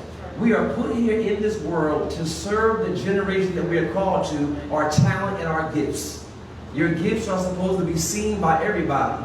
And most people are consumers. Amen. They don't produce. The first commandment God ever gave to man was to be productive, to be fruitful, not to be a consumer.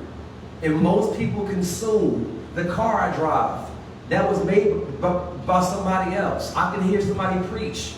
You know, I go to the movies and watch somebody act. All I'm doing is consuming their gifts. Amen. But if I don't produce anything for somebody else to consume, the system that God put in place for our reward and our advancement is, I'm not using that system. And then I agree with the brother in reference to you got to keep pouring into men. You got to keep pouring into men. I used to carry the weight as a pastor. I used to carry the weight. What's wrong with me as a leader? What am I doing wrong? Why ain't people getting it? And then Jesus delivered and said, there's nothing wrong with you. People have to want it. Jesus gave many people an invitation to be mentored by him, to be coached by him, and to be great. But only few responded. And one thing that people never talk about, that what made Jesus a great leader, is that if you give me people who sacrifice and give up all to follow me, I can work with them too. But if I'm always pulling on you and you're not faithful and you're not there and I'm trying to rap to you and you're doing something else, like the disciples committed to the teaching and leadership of Jesus. And if people don't commit, you can talk to them all day long. And I'm not saying give up on them. You got to keep pouring. One plants, another waters, and God gives the increase. But the bottom line is, you know, people go prodigal. The Father didn't chase the Son. He still loved the Son. But when you are at the bottom of your life and you remember how it was in your Father's house, when you come back home, you're going to get my very best. Because as long as you're out there, I can't help you if I'm chasing you. So brothers, we have to be present. We have to make up in our minds, I have to, if I don't have the hope, I have to borrow somebody else's hope. I have to connect with another man that sees in me what I don't see in myself. Jesus, and I'm paraphrasing here, said, listen, all y'all have the potential to be great, but y'all ain't gonna make it without me. It's like Peter, you have potential, follow me, and I'll make you. Not a better worshiper, but a better prayer warrior. Last thing I'm gonna say, Jesus said this in the Bible. Jesus didn't say, pray that God will send worshipers.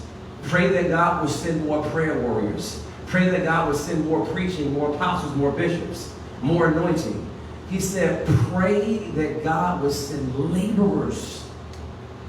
People who want to work, because there's so much opportunity out here, so much potential out here, but if there's nobody to work to consume it, like all we're doing is preaching. Hello. So for me, I'm like, the presence of God is in my house. But if I don't work, I'm not going to have the marriage of my dreams.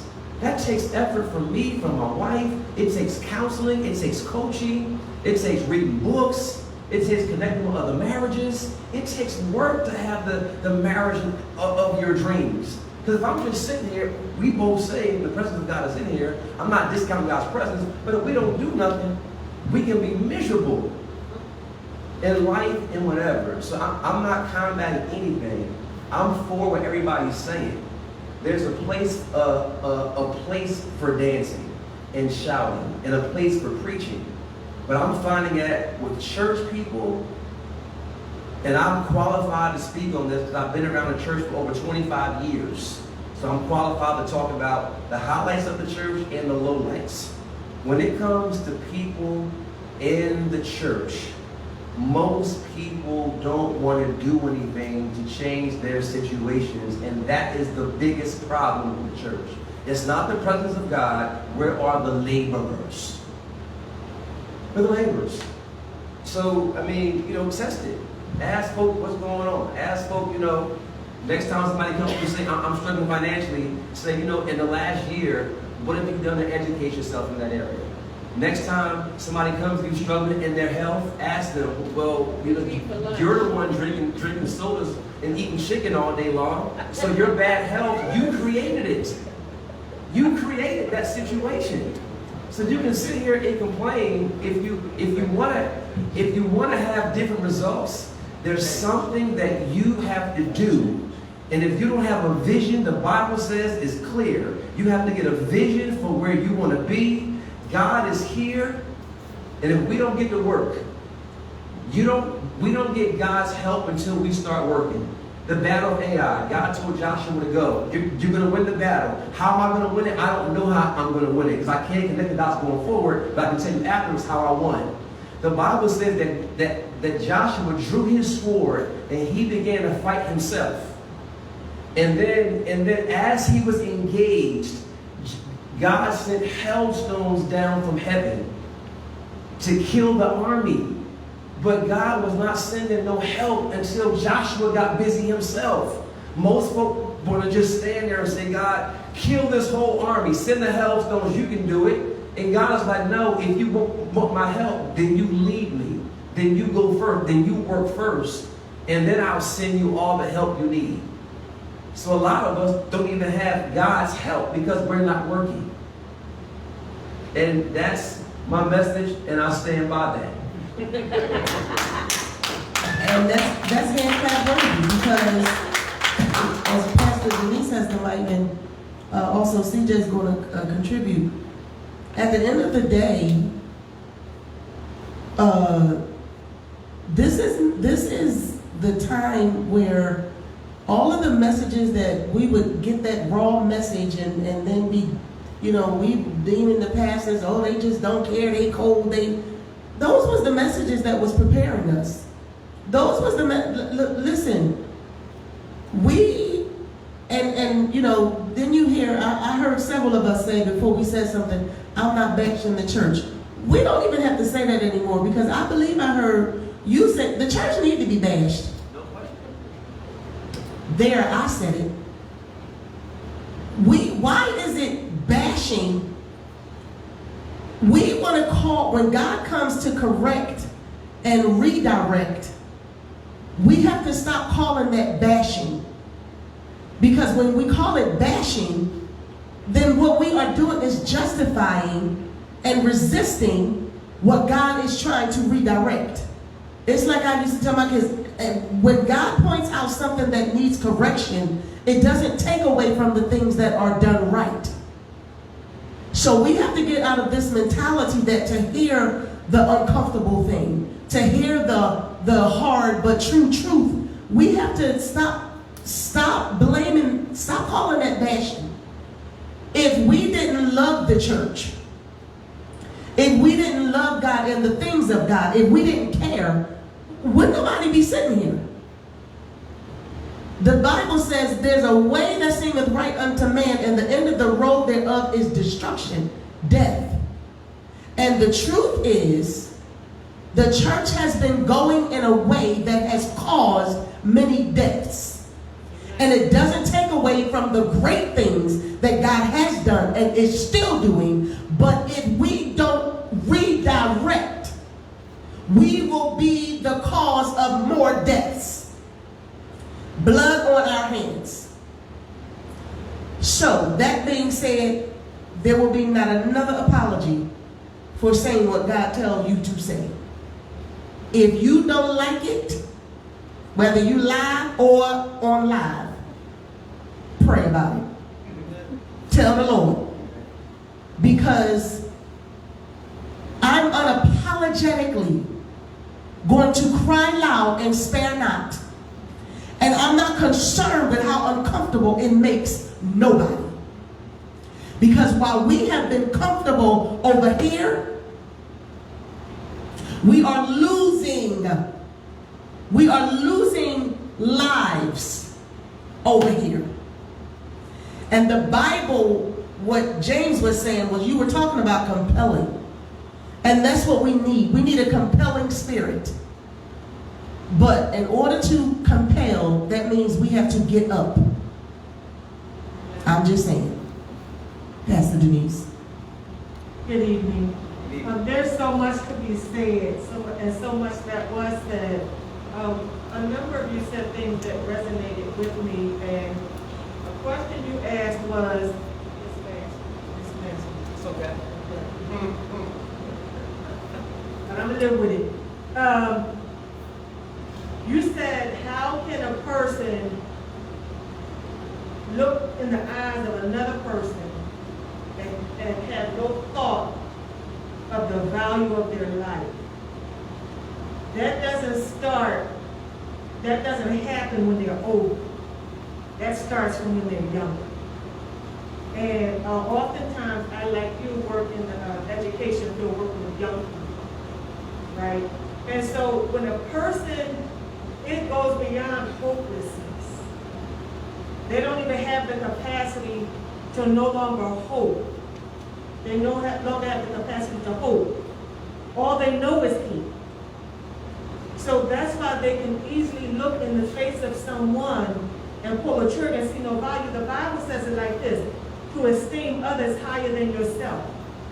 Well, if all you have ever been is dehumanized, beat up on, told you're no good, then to see higher than that of yourself is hate.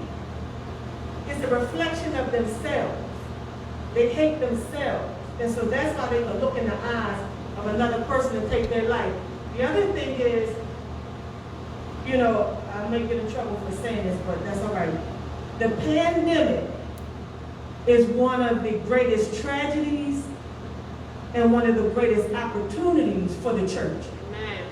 Because I believe what the pandemic has done is expose the hypocrisy of the church, right? Because prior to, we were all, like one of the persons, like someone said earlier, imitating, mimicking what we saw, right? It was nothing for us to all shout, worship, say, you know, the same thing. There's nothing wrong with that. There was some value and some authenticity with that for some people. What happened was, when that platform fell out from underneath of everybody, they didn't know how, that was their relationship. That was the extent of their faith.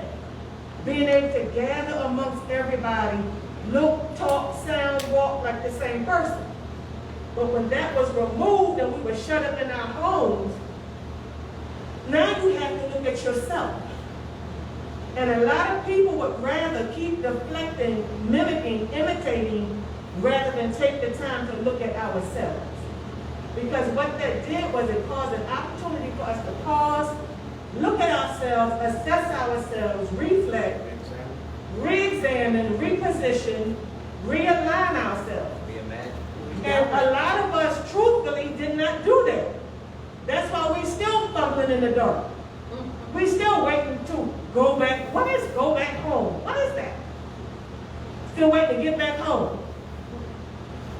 That right there, when someone says that, you're letting me know that unfortunately and tragically, you will go back to that building with the same mindset that you left it over a year ago. There has been no progression. There has been no advancement. And that's why we are unable to be of effect in the world. Because we can't hide behind those little Christian sayings. You know what I mean? I can't go tell young people, high schoolers, you know, Jesus Christ is the way. I mean, you can, but you gotta use wisdom. You understand? Yes. You don't have that church jargon to lean on. Yes. But if you yourself have not been postured and positioned, that's when you talk about the presence of God. See, when you really, for real have the presence of God, that goes with you. That is what enables you to be able to function wherever you are. And not just with saying getting someone into the church building. It is about having them be in a place where their hearts can be open to receive God so that their life and their soul is saved. They may not ever get into a building. You know, we're still trying to get there. And I told someone a year ago, I said, if we didn't shift our focus by now, something is real wrong. I said, the harvest is so plentiful right now for souls. That's just from the believer side. For souls that there's not enough lumber and not enough space or time for the churches to be built fast enough for the influx of souls that's to come. So we got to shift our mindset. Still be able to have those results. Still be able to produce those results without that stumped growth, that delayed thinking, right? One time, one class I had, I'm going to say this and I'm done, young high school. And I see it differently because yes, we as Black African Americans have a unique experience, but from my perspective, it's across the board, right? I see African Americans, I see social economic white people who are disadvantaged, treated the same way. I see young people with wealth and money who still have issues, right? Because they're lacking and have deficiencies as well. And so I was in this class one time, substitute teaching, a group of students. They were in the 10th grade. And the teacher did not even think enough of these students to leave a plan for me, right, to teach these students. Now the class was 90 minutes. This class was so, I was looking around the corner for Ashton Kutcher. That's how wild this class was. I mean, this is in the school building, right? And I'm like, I am really being taught. Like, this is not reality. These kids are not really acting like this. You know, just off the wall, off the chart, no respect, talk, I mean, just out of pocket. And so finally I said, well, what do you guys do? Oh, we read a book. Now, probably 60% of them, 80% of them was Black, right? Then you had 1 or 2 whites and 1 or 2 Mexicans, Hispanics, excuse me. And so I get the book, and I said, okay, we want to take turns reading. And their response to me was, now they're in 10th grade. Oh, we want you to read. We don't know how to read. The teacher reads because we don't know how to read. I'm like, okay. And so I opened the book and proceeded to read the book. 2 pages in, I closed the book. And I had, right there in that moment, had to make a decision. Am I going to stand here and perpetuate no expectation, the idea of not raising any expectation for these kids to succeed, already have resolved that they will never be anything, just push them through, don't educate them, or am I going to make a stand? And I closed the book and I told them, listen, I can't do this. I can't do this. And they said, what do you mean? I said, I can't read this to you. Why? And then a couple of them said, well, what's in the book? We ain't never looked in the book. I went, what? Now you got me wanting to read the book. What's in the book that you can't read it to us? I said, this is your life every day. Why am I going to read a book about a young Black guy playing basketball, living in the hood, with drugs, violence, and everything else, and this is your life? Like, how am I elevating you higher than where you are reading about your everyday life? And I put the book down, went in the middle of this class, sat on the windowsill and had a powwow with them for the next 90 minutes. And I told them, this is what they expect of you.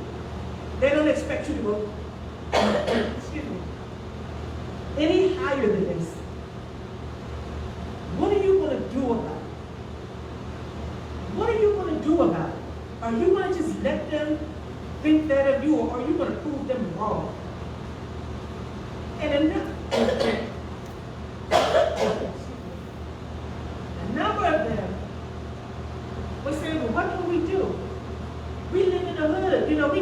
y'all nerdy in the hood. I said, I tell you what.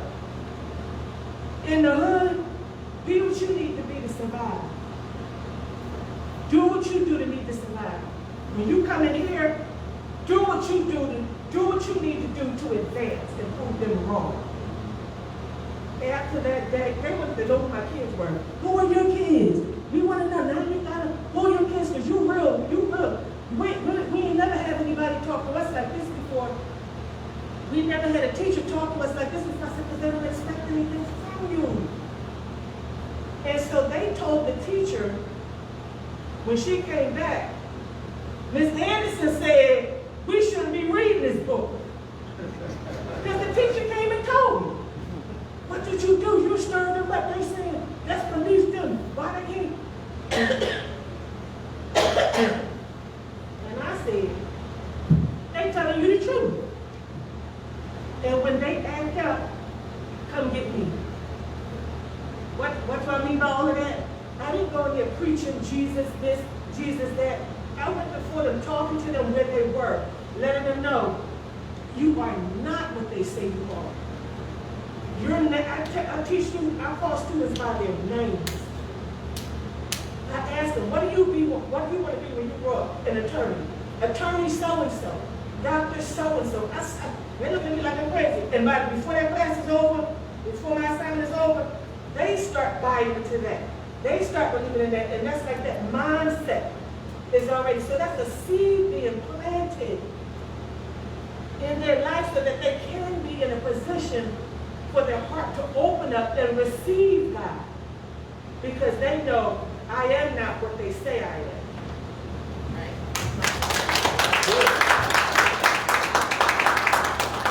We are getting late in the hour. CJ has been waiting. Thank you, Pastor Denise. That's something we need to all take with us, because at the end of the day, we do have to have God, and we need the presence of God, and we need the voice of God, and we need the instruction of God. Because if we have those things, then God can tell you the strategies. And it's still all God, even if it doesn't look like what it used to look like. CJ.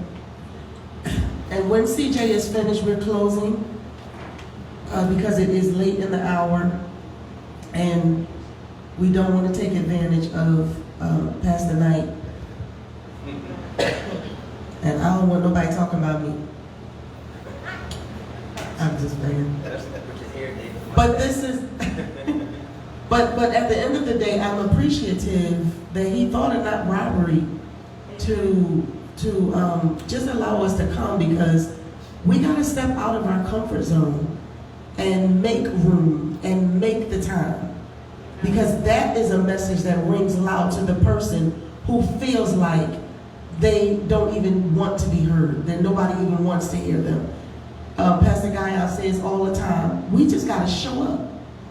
Showing up that's the first step in the battle. So we're going to hear from CJ, and then we're going to close out unless somebody, you just absolutely need help or something from one of the panelists here.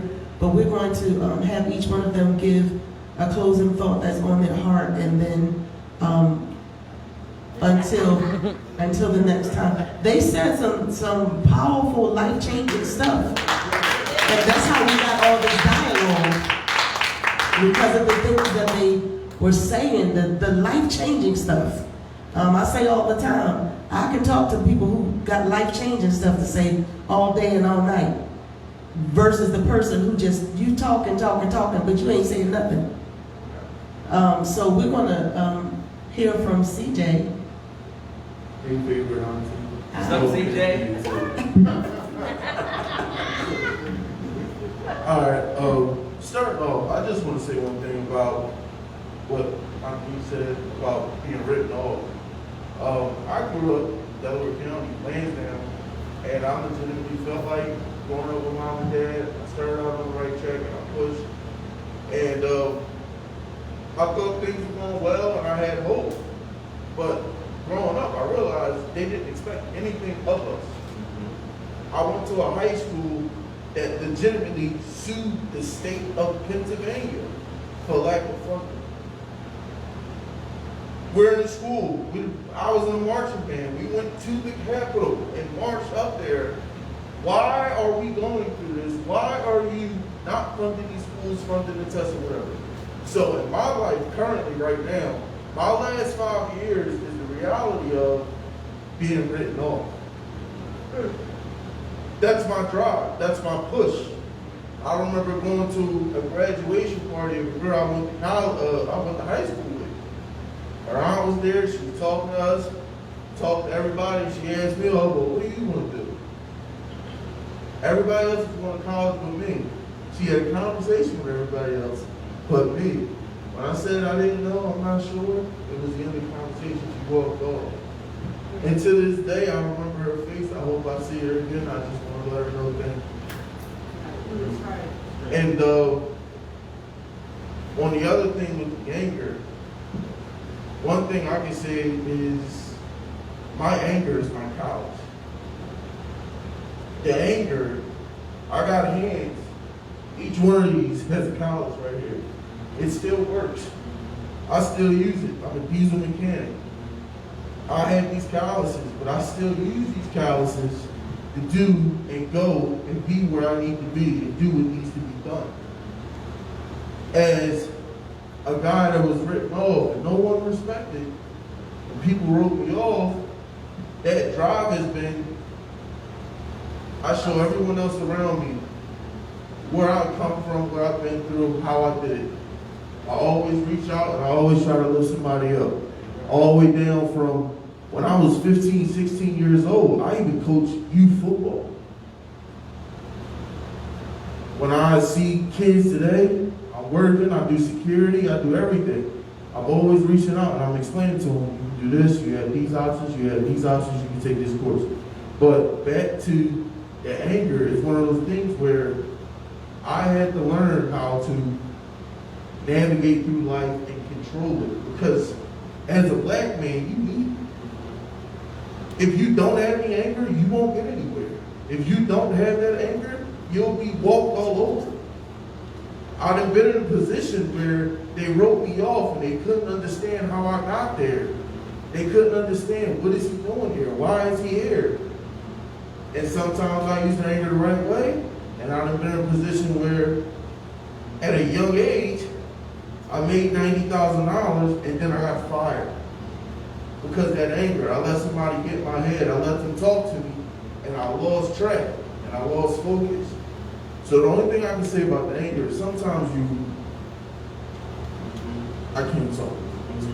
With the anger, sometimes you really just gotta learn how to control it, you learn how to use it. Because that's the only way you can get through life. It's a lot going on, there's a lot to be said, it's a lot that we can do. But even as far as the church, one thing I can do, anybody remember Daily Breads? Anybody remember the tracks? When I was 7, 8 years old, every Saturday, I went to a church on 55th and Chester Avenue. Across the street was the dry cleaners, they had the deli, the beer distributor, everything. Every Saturday, we was handing out tracts, Daily Breads. Even as a child, giving them to kids, giving them to adults. And that's how we got the things to get the people into the church. When you say the churches are here, the churches got to reach out. They got to reach out, they got to grab them, they got to drag them. I remember my mom and dad, before we went to church, we made 5 stops. We wasn't wearing seatbelts, they was asking for tickets. Amen. But they brought them there, they did it. And it was adults, it was youth, and it was more than just church. Like when you say, come in here, we clap our hands, stomp our feet. It was ministry. We talk, we reach out, we help each other out. Monday was the intercessory prayer. Wednesday, Bible study. Thursday, choir rehearsal. Friday, we figure something out for the kids. If it ain't a movie night, if it ain't a skate park, but at the end of the day, if you want them to know about God, you have to present it to them and you have to explain it to them. You can't just say God and expect them to just be like, okay, I'm down with it. Because a lot of the times you have to implement, this is where I started from, And since I've done this, this is where I've been and this is where I'm going. So I think that's one thing for the church that, like I said, not bashing or talking down, but we definitely got to reach out a little bit more. I don't see that down anymore. I remember as a kid, I go in the supermarket, you come out, it was a track on the windshield. I can't remember the last time somebody outside of church has talked to me about church. But when I go downtown, the Hebrew Israelites, but God said, the man is out for you. So if their voice is louder than ours, how do we expect more results from them? That's just my little word. And that was great. Thank you for sharing that, CJ.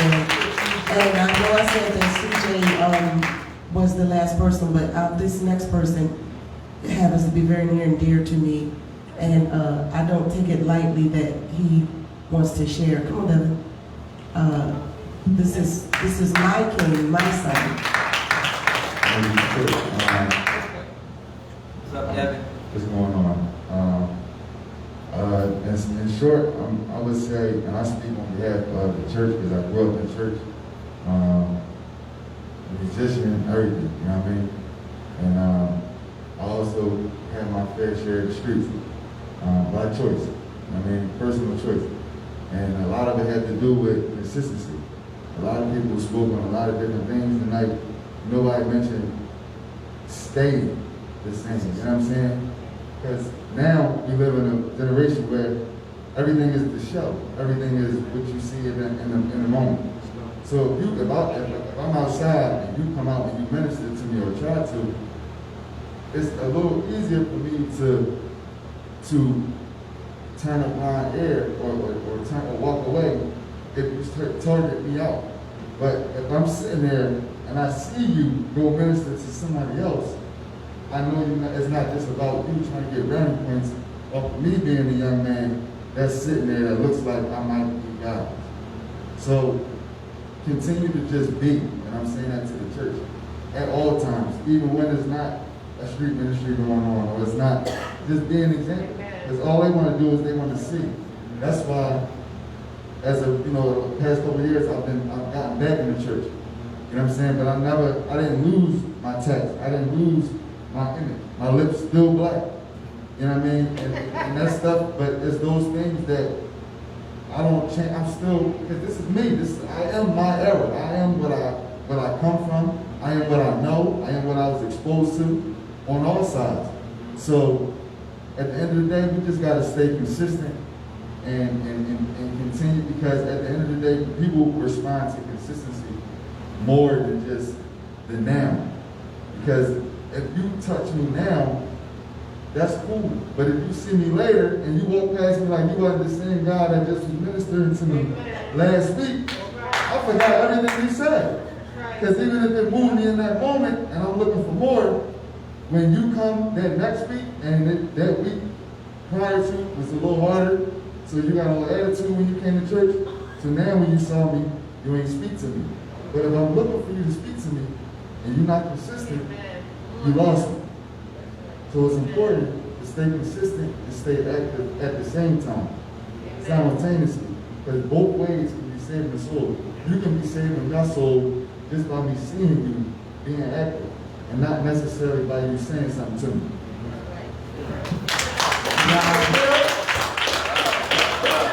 We don't even have time to dive into all that he just said, because he said a lot. Yeah. He said a lot, and that's a lot coming from Devin.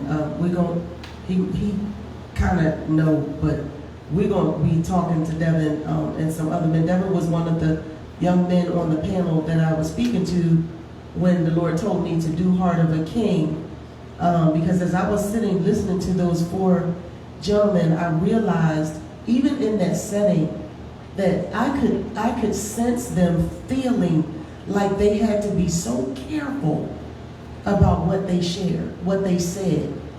And I wondered if in their minds they were had that hesitation because they were thinking about what was the repercussion going to be, whether, just from society in general, And I just want to say that Bishop wanted to speak to something that CJ was saying, and we are going, this is the kickoff.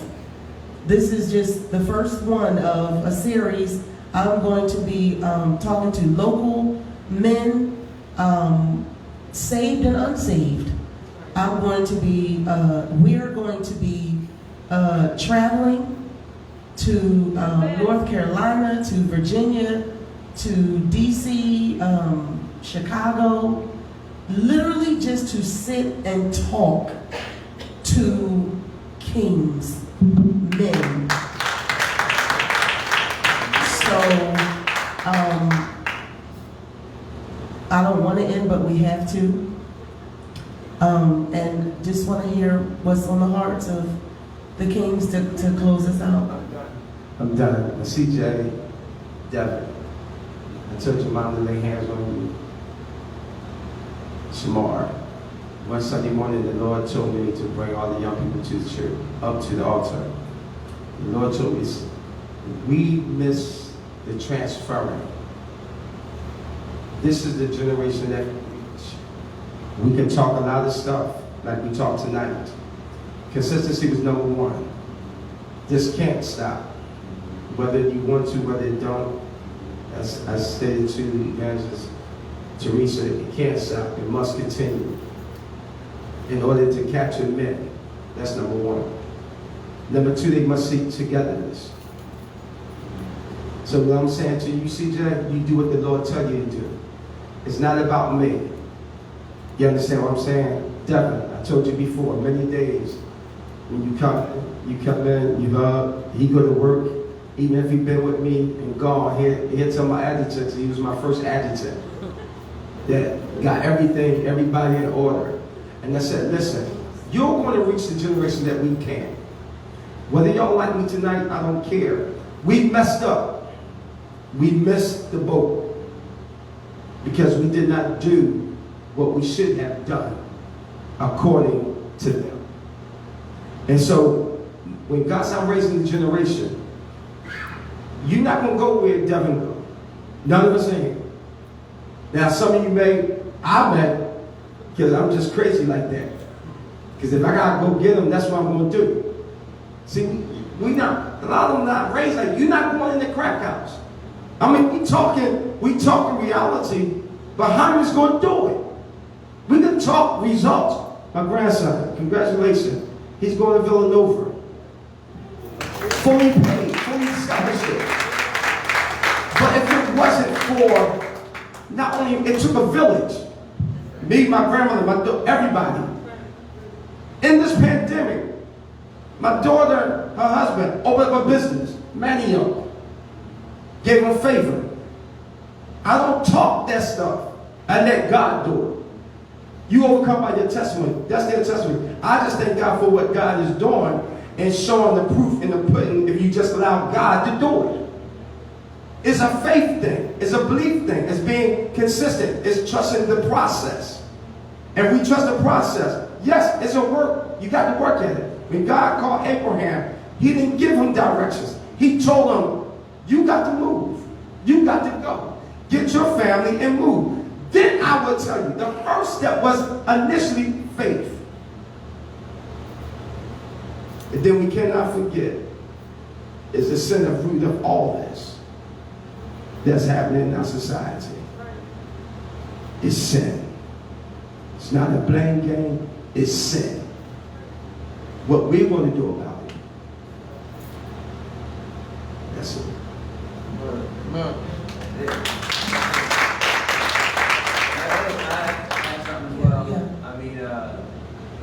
First of all, it was a privilege to be here.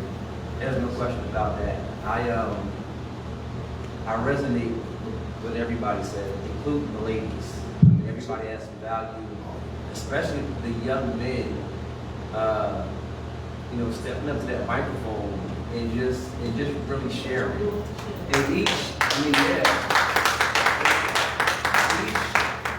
each young person, especially being black in this country, for many of us, we don't come from favorable environments. and we have to persevere through those environments. And I just want to encourage, not that us as older adults need, I'm still a needy black man. I'm still needy. I'm always need Jesus, whether I'm in the penthouse or the basement. But I just want to encourage the young men. I would have never known, CJ, I would have never known that you were a forsaken black man unless you would have said that and spoke that. You know, David grew up in a household forsaken. I'm not trying to be preachy. Obviously, David had a different future than what his environment saw for him. But I just want to encourage all young men that when the scripture says no eyes have seen or ears have heard, or it's neither into the heart of man the things that God has planned, that is so true. You know, it's hard to see everything at times. And I just want to encourage you to take the steps that you do see. Because your life matters. Like, you were put here in this earth to make a difference. To make a difference. You know, I know the pain of being forsaken. I know the pain of being black. But I just, you know, you guys may never see me again. I don't know. I don't know what's playing. But I just want, like, I didn't have people pouring into me when I was your age. There are a lot of things that I had to learn, you know, starting in my 20s and 30s, that I would have been much further ahead. But I just want you guys to know, take advantage of opportunities, take advantage of the mentorship. As young men, you're going to struggle as well.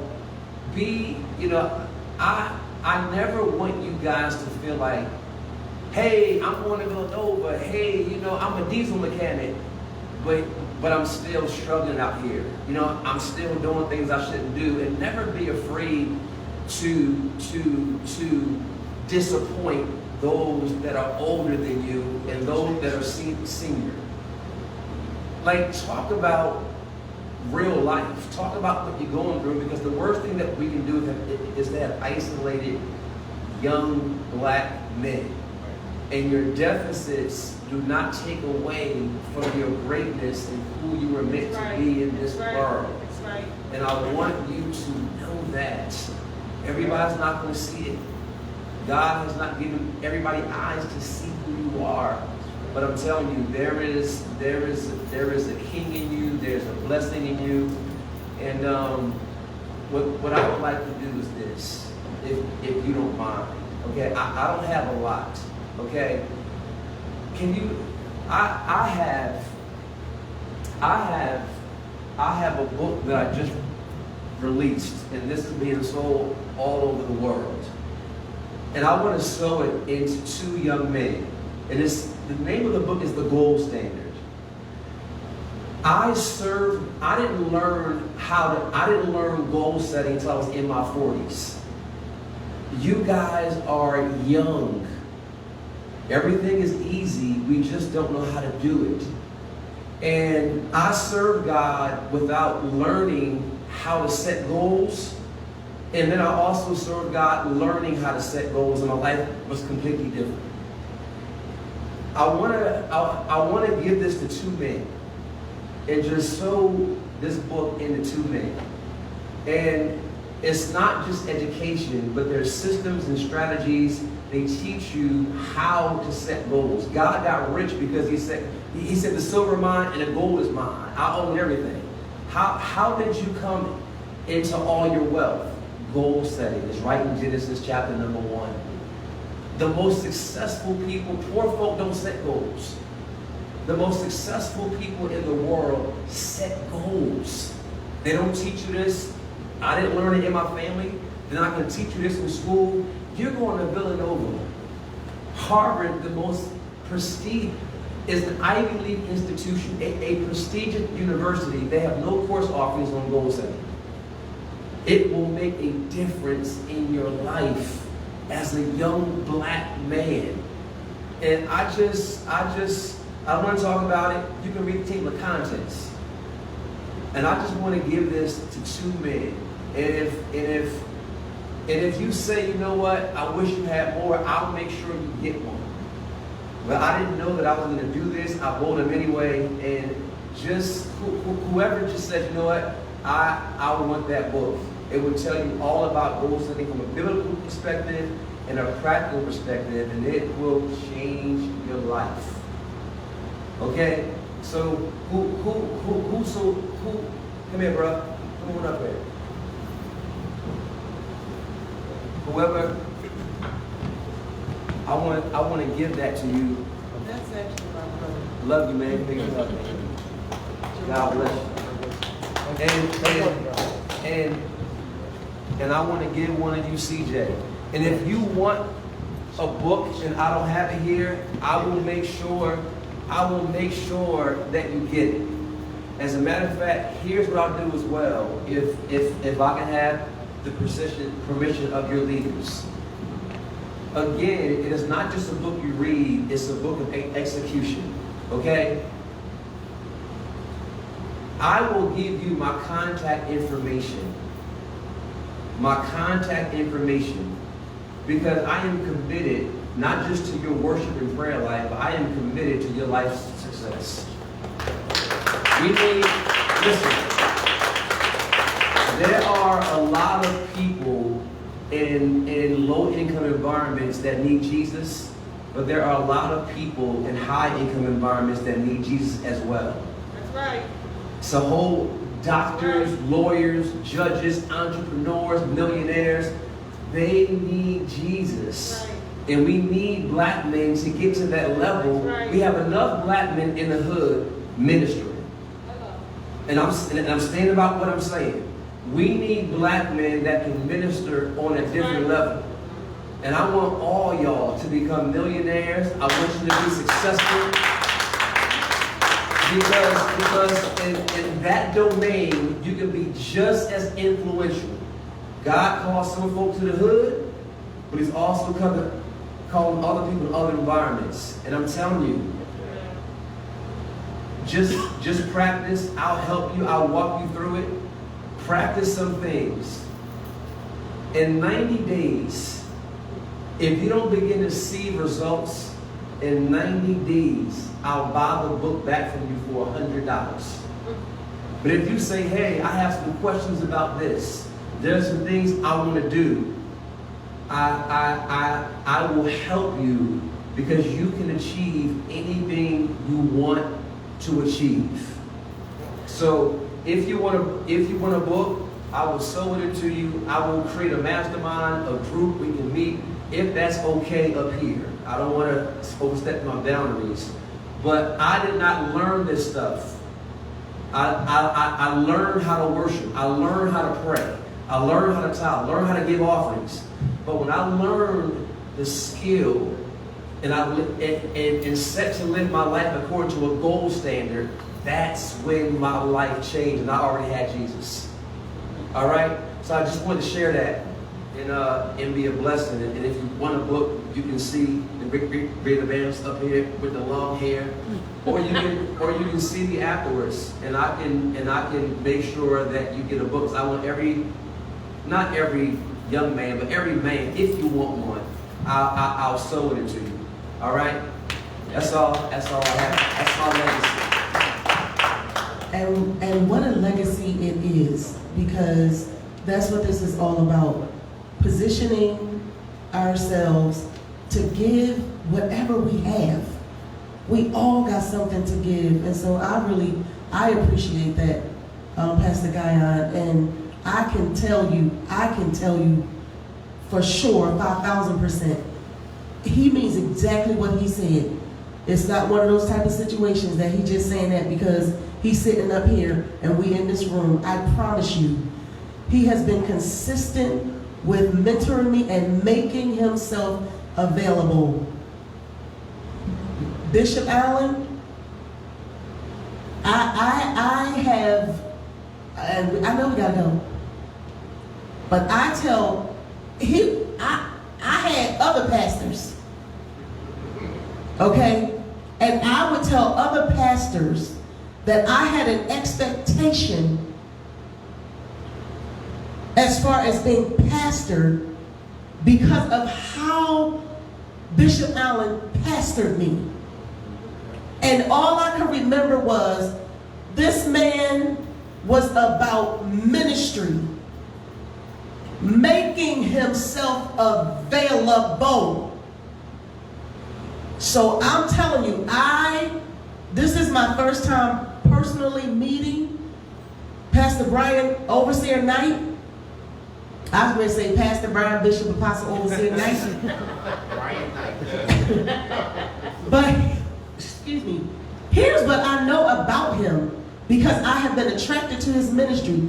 He is consistent. He makes himself available to the people he pastors, whether they go to his church or not. He is intentional about taking the information that he has and putting it in a place that the people, whoever the people are, can glean from it. And that's what every single one of these men at this table have in common. And it is sad to say, but a truth. There are very few pastors still pastoring according to what pastoring really means, and have not strayed from it. Regardless of who came, who left, who stayed, who took. And so it has been beyond an honor that you all would not even think so small of me to turn me down. Every single one of them was just like, what do you need? Overseer Knight had never met me a day in his life. And if he didn't remind me of that TV show that come on, his first words was, how can I serve? How can I help you? That's the first thing you said to me. How can I help you? Whatever I can do to him. He had never laid eyes on me, ever. He did not know who I was. And so I said all that to say, he means what he says. They mean what they say. And I'm employing the CJs, the Devins, the Jamals, the Shamars, the Terrells, the Jameses, every single one of y'all kings in here. You are not here. I know y'all are here because y'all was supporting little old me. But that's not even why y'all are here, because there is assignment on you. And at the end of the day, you are the sound in the earth intended to be effective. So I'm imploring you, define what black men in this generation and in this age is not doing. Hear what they said, make contact, link up, collaborate. And the thing I love about each and every one of y'all not afraid to do the untraditional thing, because that's what it's going to take. So I want to thank from not even from the bottom of my heart, from my whole entire existence. I appreciate and thank each and every single solitary one of y'all for just coming to be a part of. Pastor Denise spoke of a seed. I'm telling you, this is so beyond me that it is scary. Like Pastor Guyon said, I have never been so excited and afraid at the same time in my life. And not afraid in a bad way, afraid because I know the voice of God. And when God tells you that something is massive, you better believe it's massive. And every single one of y'all were a part of the beginning.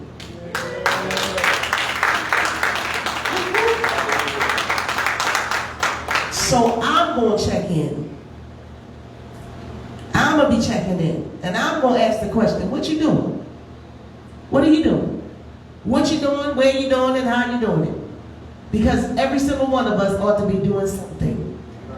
So thank you, thank you, thank you. I do not apologize for the time because it's what's needed.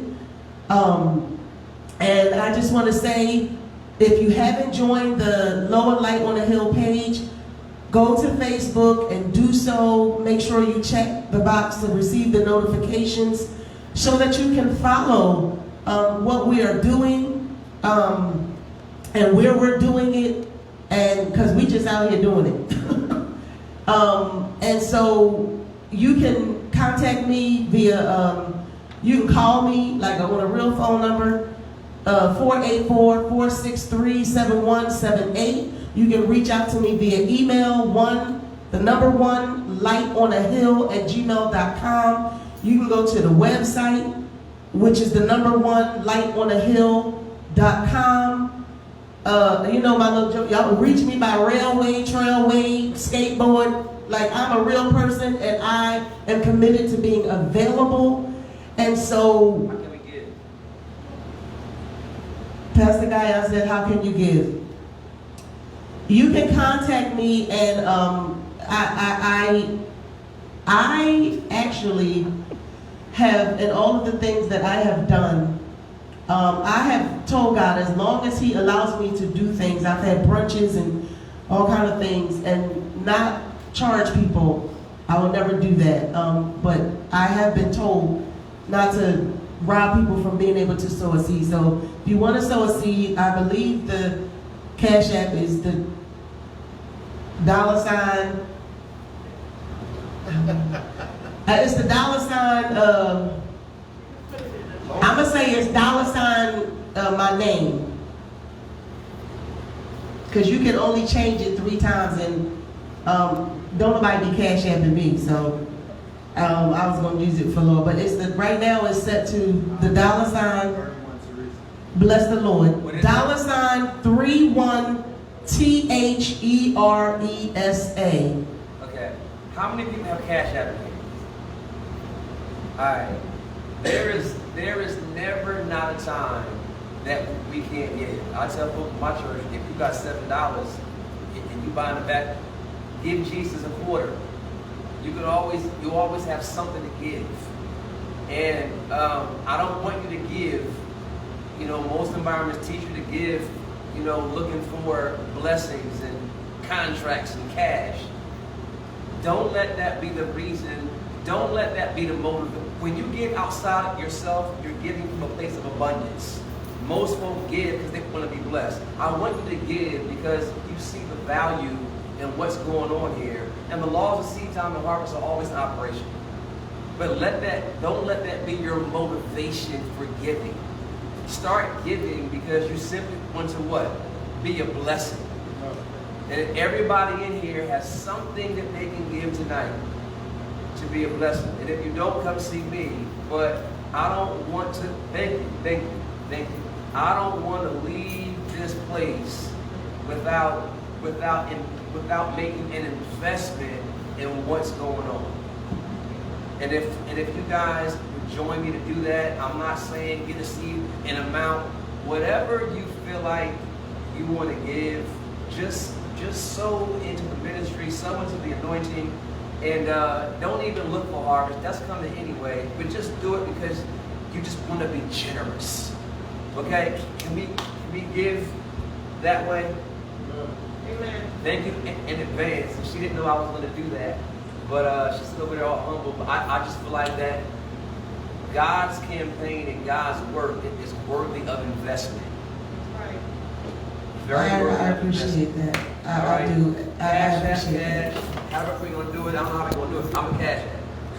What is it again? 31 Teresa. Okay, $31 Teresa. Mm-hmm. THERESA. Yes. That's it. Yes. I got it. Wait. We get it So- out there right now. We are, again, thankful, and take the information. There are many people who will be watching this days from now, weeks from now, months from now, years from now.